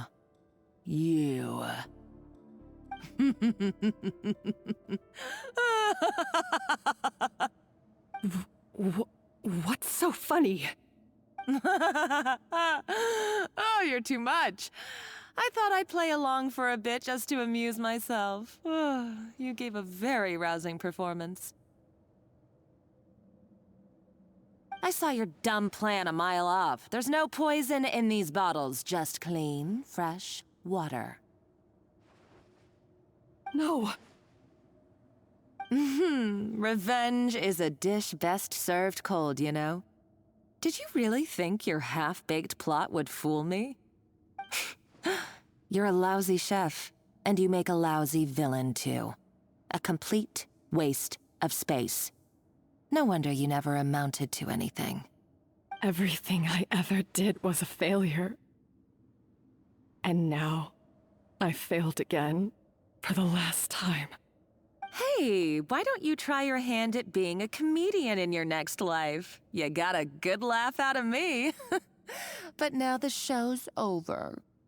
You should have just done like I asked, Savannah. All I wanted you to do was scout the ruins for me. But you had your chance, and now it's time to say goodbye. Stop right there! Let her go, Monica! We've got you surrounded! Eskofье? Ugh, looks like I'll have to keep you around for a little longer. You can't! Stay back if you want her alive! Eskofье and the Traveler. I can't take you both on in combat, but if you so much as flinch, I can end Savannah's life in a heartbeat. Monica, what are you hoping to achieve by this? You're about to commit murder, and for what? A recipe? A recipe? You chefs are all blinded by your myopic focus on kitchen affairs. Well, some of us actually have bigger fish to fry. Modeste had a secret. The truth behind his so-called genius, the je ne sais quoi factor in his Gâteau de Bourg, and it's right here in these ruins. Are you serious? You're here because of a Gâteau de Bourg obsession? You've gone completely mad! I couldn't care less about the cake itself. No, the real treasure is the secret ingredient that Modeste sourced from these ruins. He and Savelli were fools. A priceless treasure of Remoria in the palms of their hands, and they thought, ooh, this would go great in our cake mix. We're talking about a powerful stimulant that also sharpens the senses. That's no cooking ingredient. It's a groundbreaking drug. That's right, I've done my research. It was a drug that Remoria developed for their war machine. I could make a killing by selling it to the treasure hoarders or the Fatui. Will you listen to yourself? You're completely delusional. My eyes are wide open. Just wait till I get my hands on this treasure. You'll see what a fool you've been.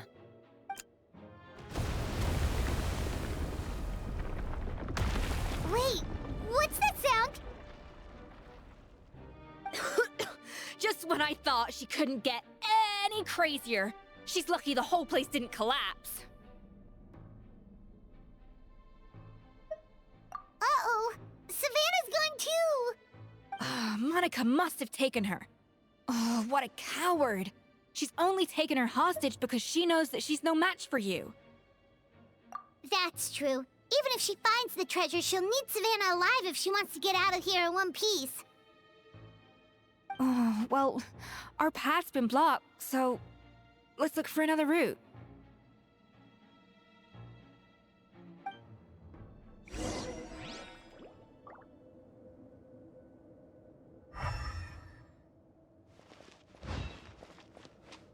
The water looks pretty deep here. Maybe it leads somewhere.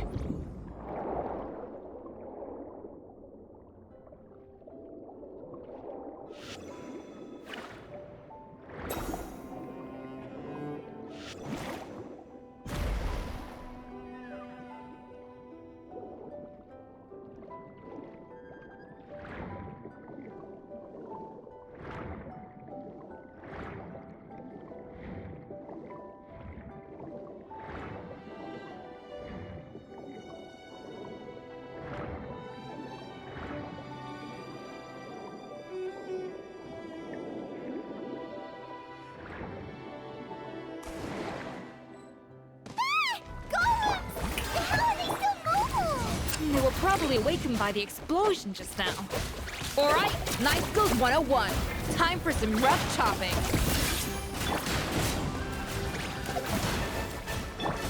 A dash of frosting!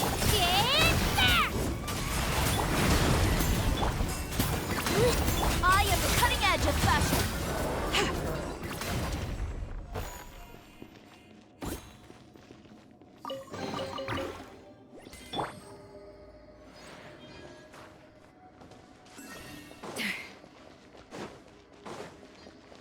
Off to the freezer!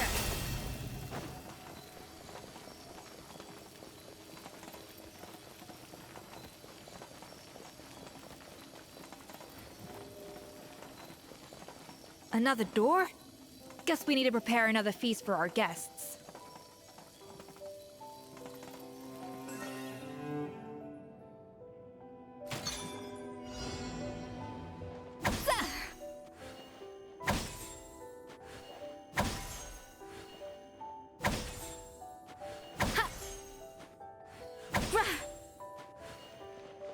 A dash of frosting! Yeah!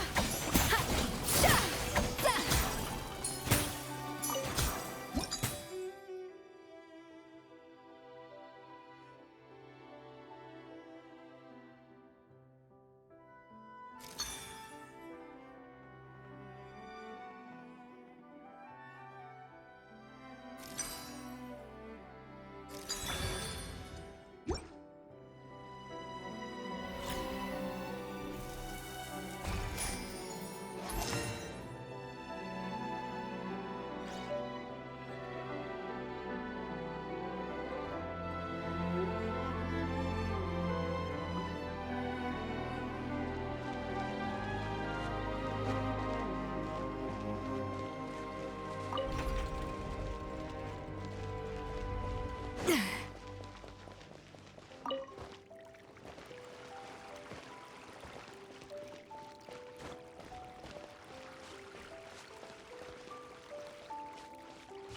be careful! Scare them off too much and they might not come back again.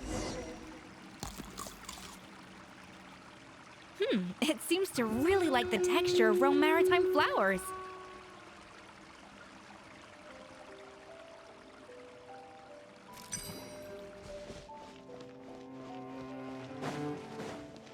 Off to the freezer!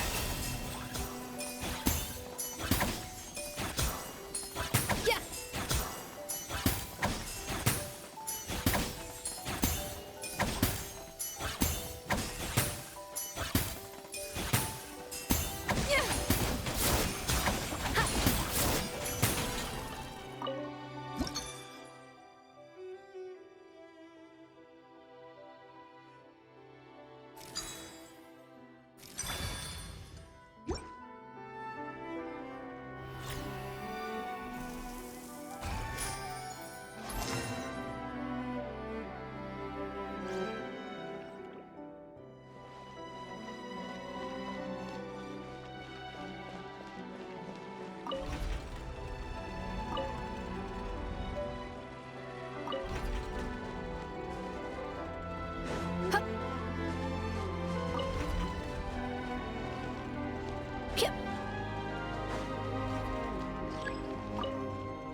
Boosh!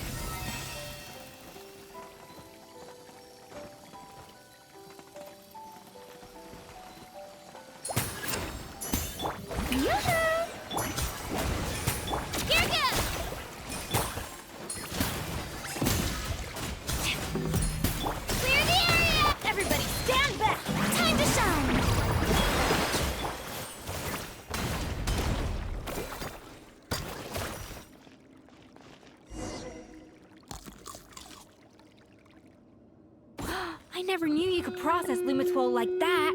Alright, I've got to jot this down.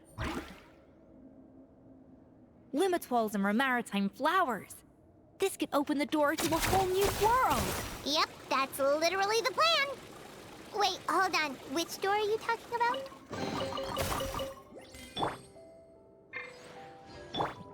Off to the freezer.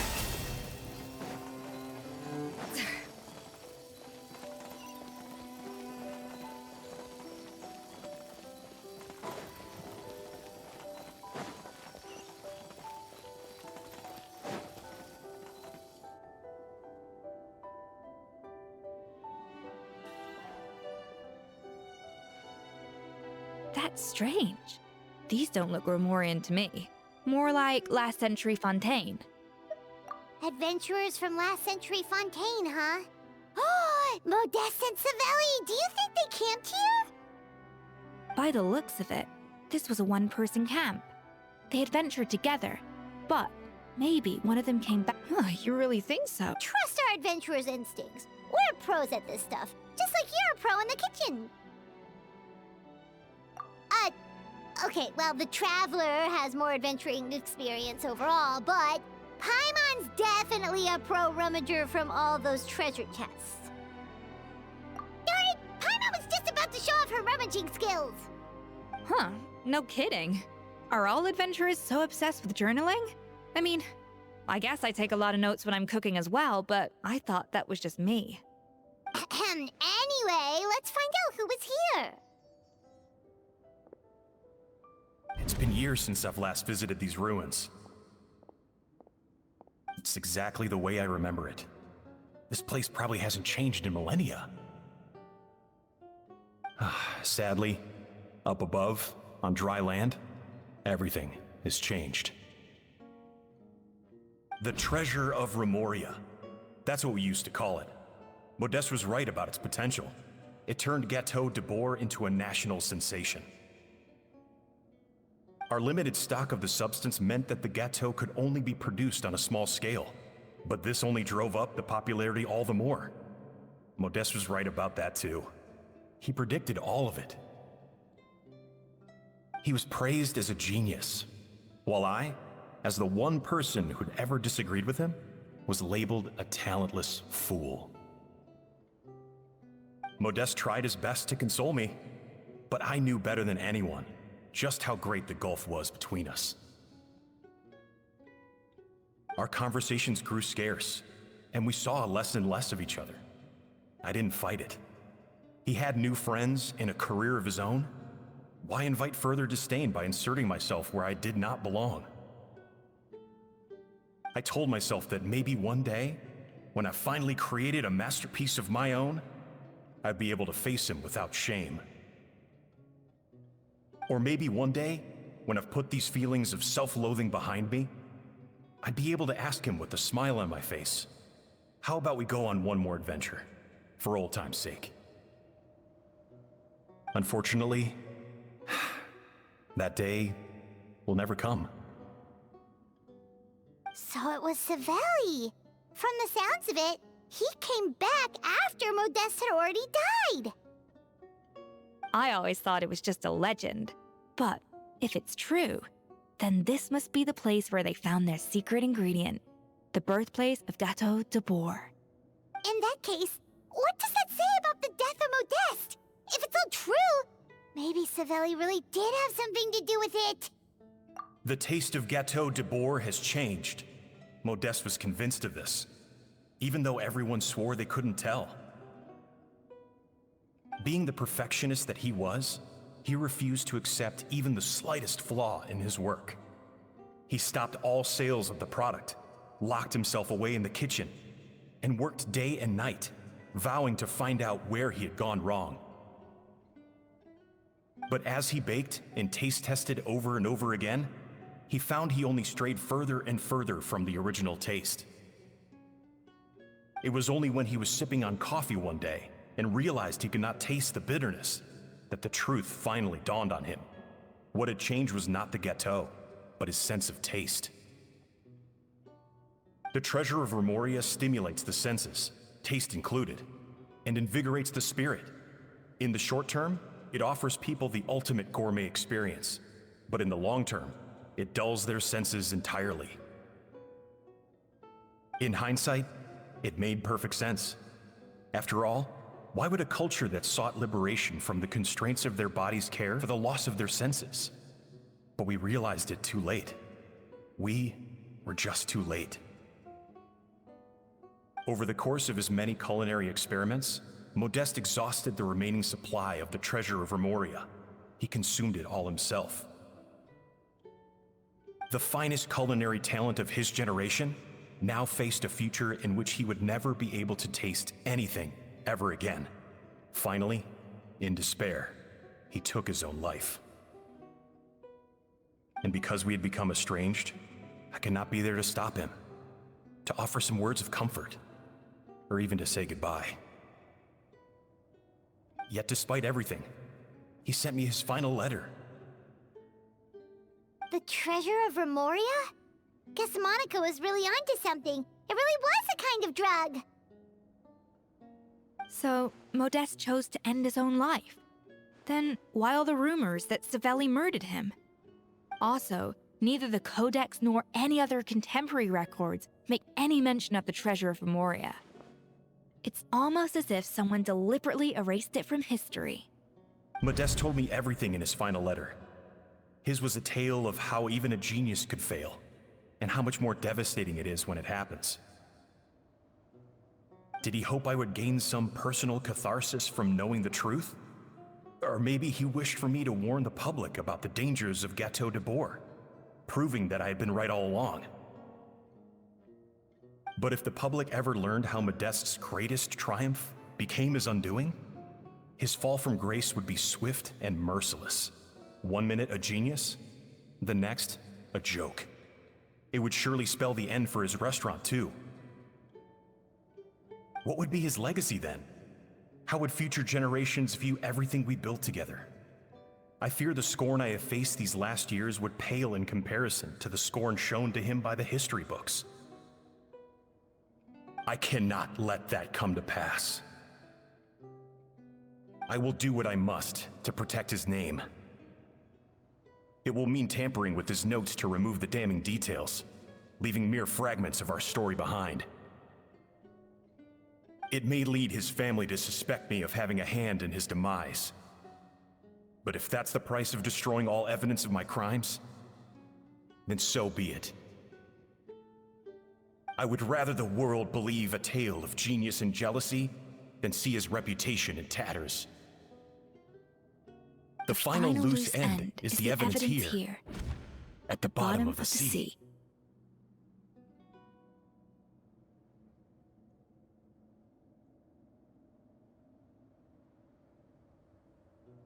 Huh? What's wrong? Didn't we say Savannah should be safe for now? So we thought, but if Monica finds out what happened to the treasure, there's no telling what she might do.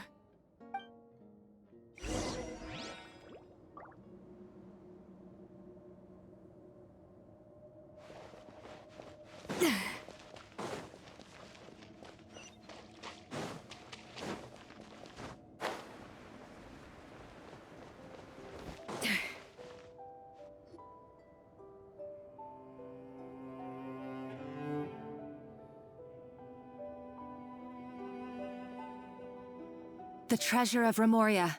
I have found you at last. Savelli, you tried your best to bury the truth, but you underestimated the children of Modeste. Some fragments of his diary escaped your clutches, and we have held on to them for generations.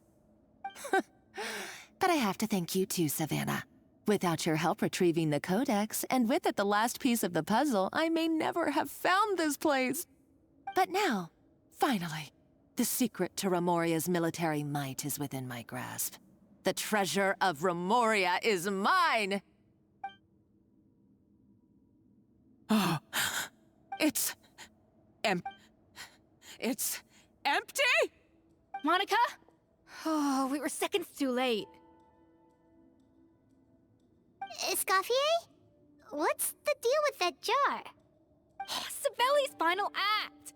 He wanted to conceal the secret of the treasure forevermore and make sure it would never harm anyone again. So he came here after his friend's death and destroyed every last shred that remained. This can't be happening. All the years I spent piecing together the truth. All my painstaking planning. All that for an empty jar? Monica, don't do anything stupid. This ruin is more dangerous than you realize.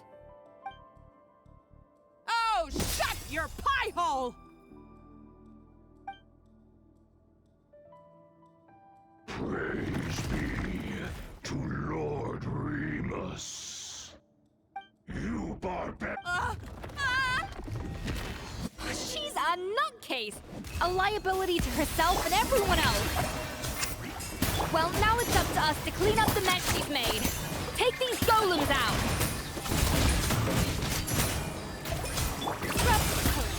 Get her! Drilling down!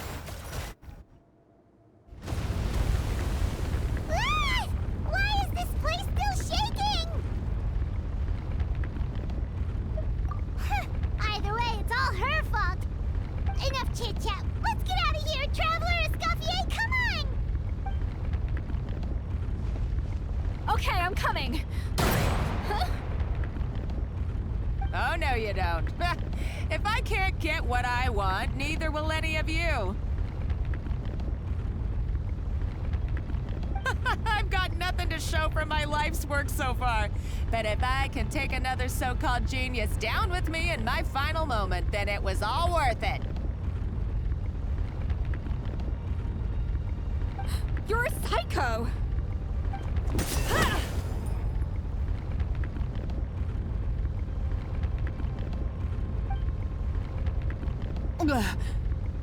Savannah? Oh, when did you wake up? I may be a lousy chef, but it looks like I'm not a complete waste of space. Traveler?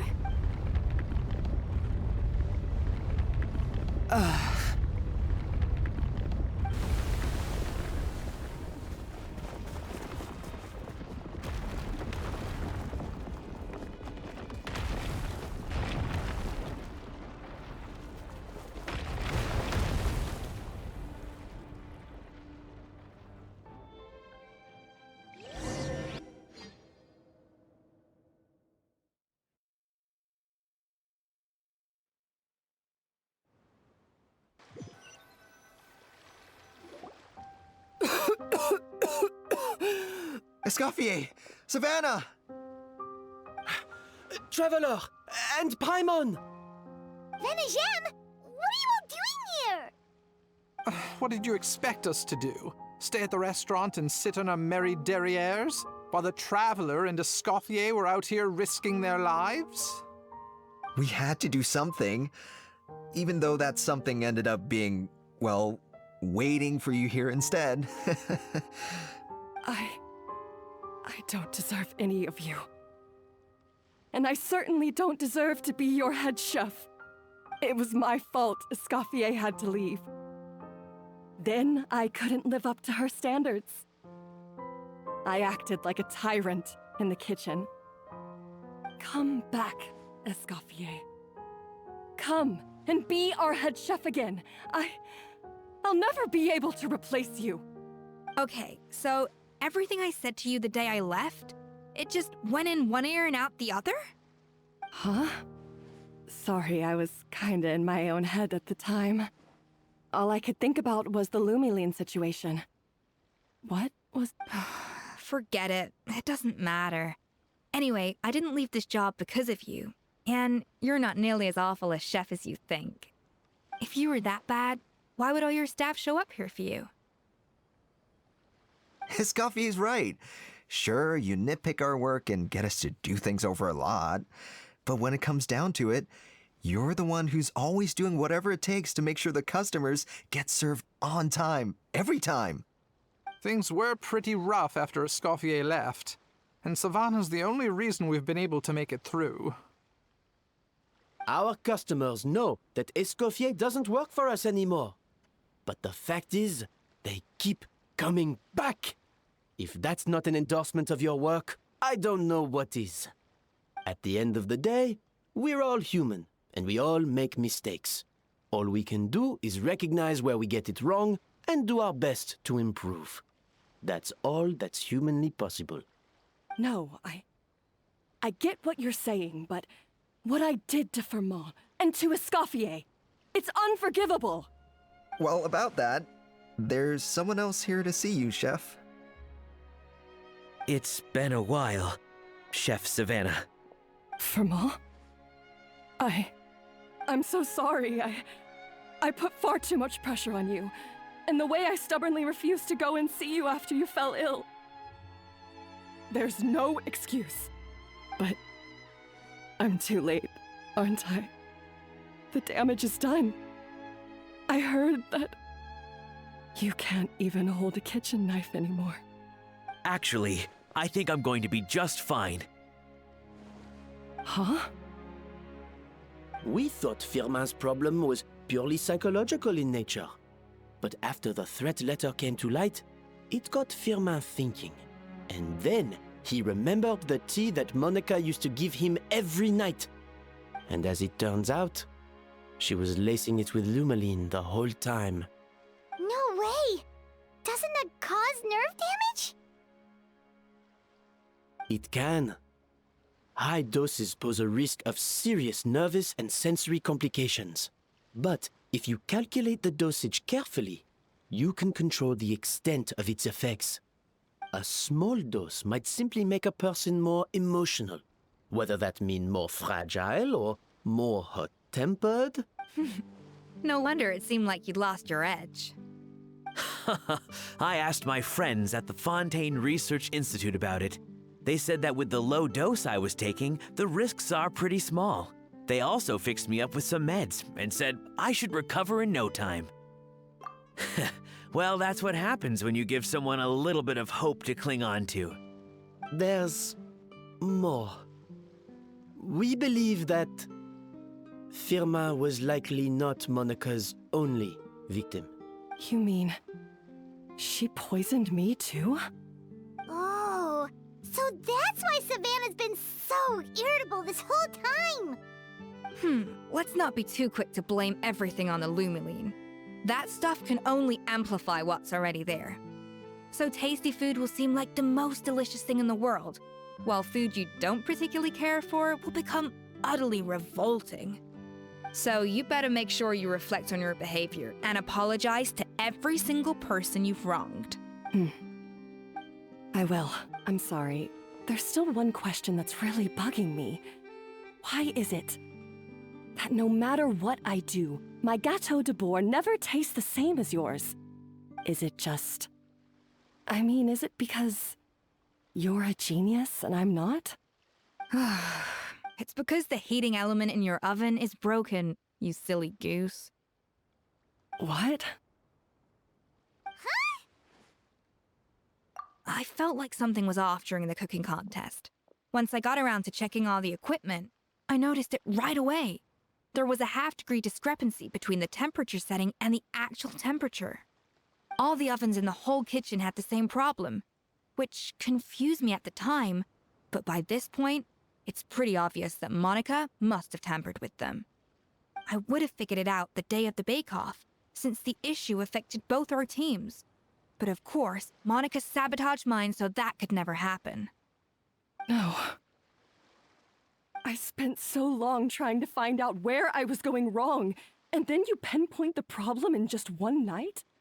It all comes back to one simple, undeniable truth. You're a genius, and I'm just plain old Savannah. Oh, cut it out! Stop the woe is me act for a second and just think. I came up with this recipe.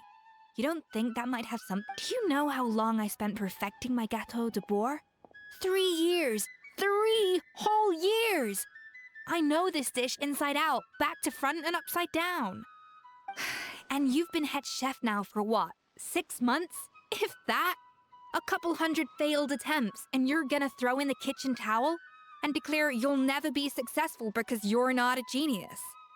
You clearly have no idea how many kitchen failures I've had under my belt, or just how long it took me to finally get my recipe to a level I was satisfied with.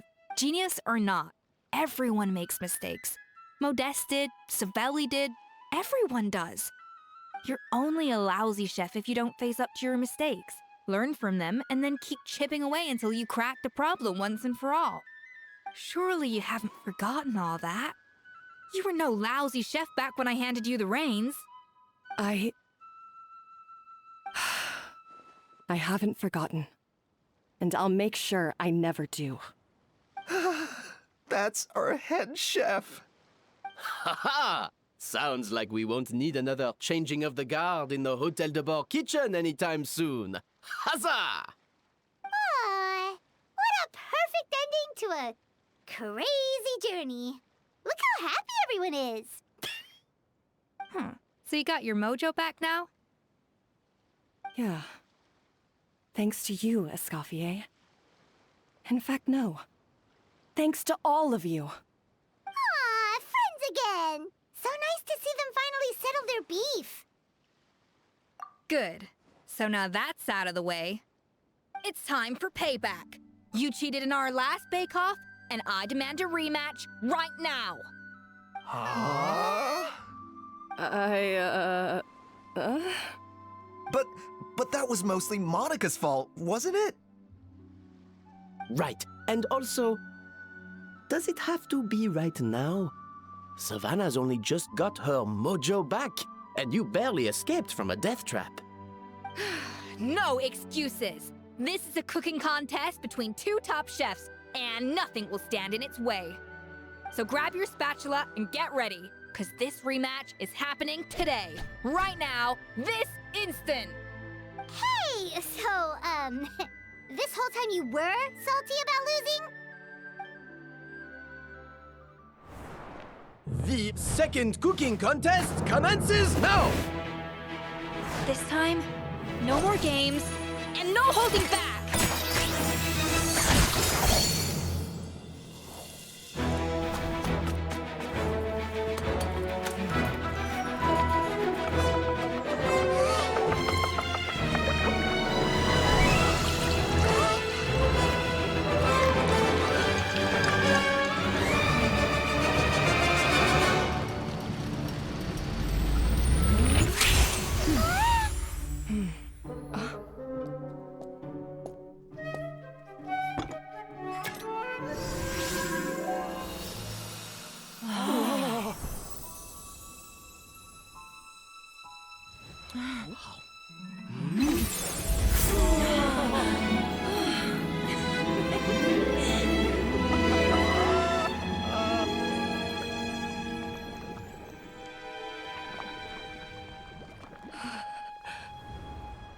I feel like I don't have the right to be here.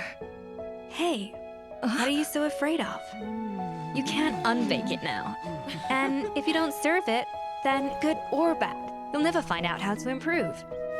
If you're too scared to fail, you'll never know what real success tastes like.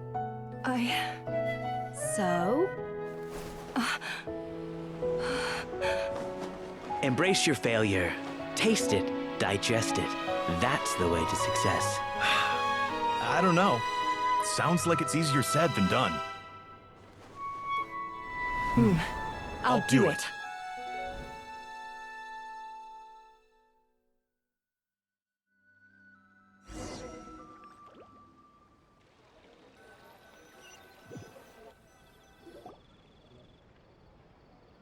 The results are in!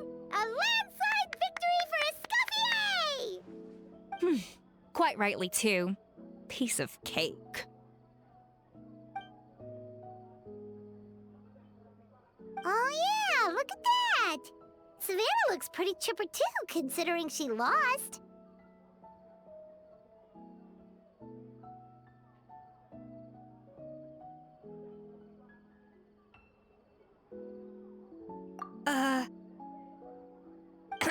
Now, where were we? Yes. Do you have any more questions for me after everything that's happened?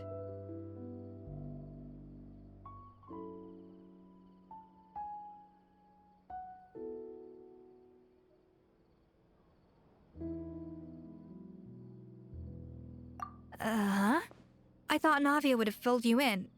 And actually, I said all this to Savannah before I left. Although, as we saw, I don't think any of it sank in.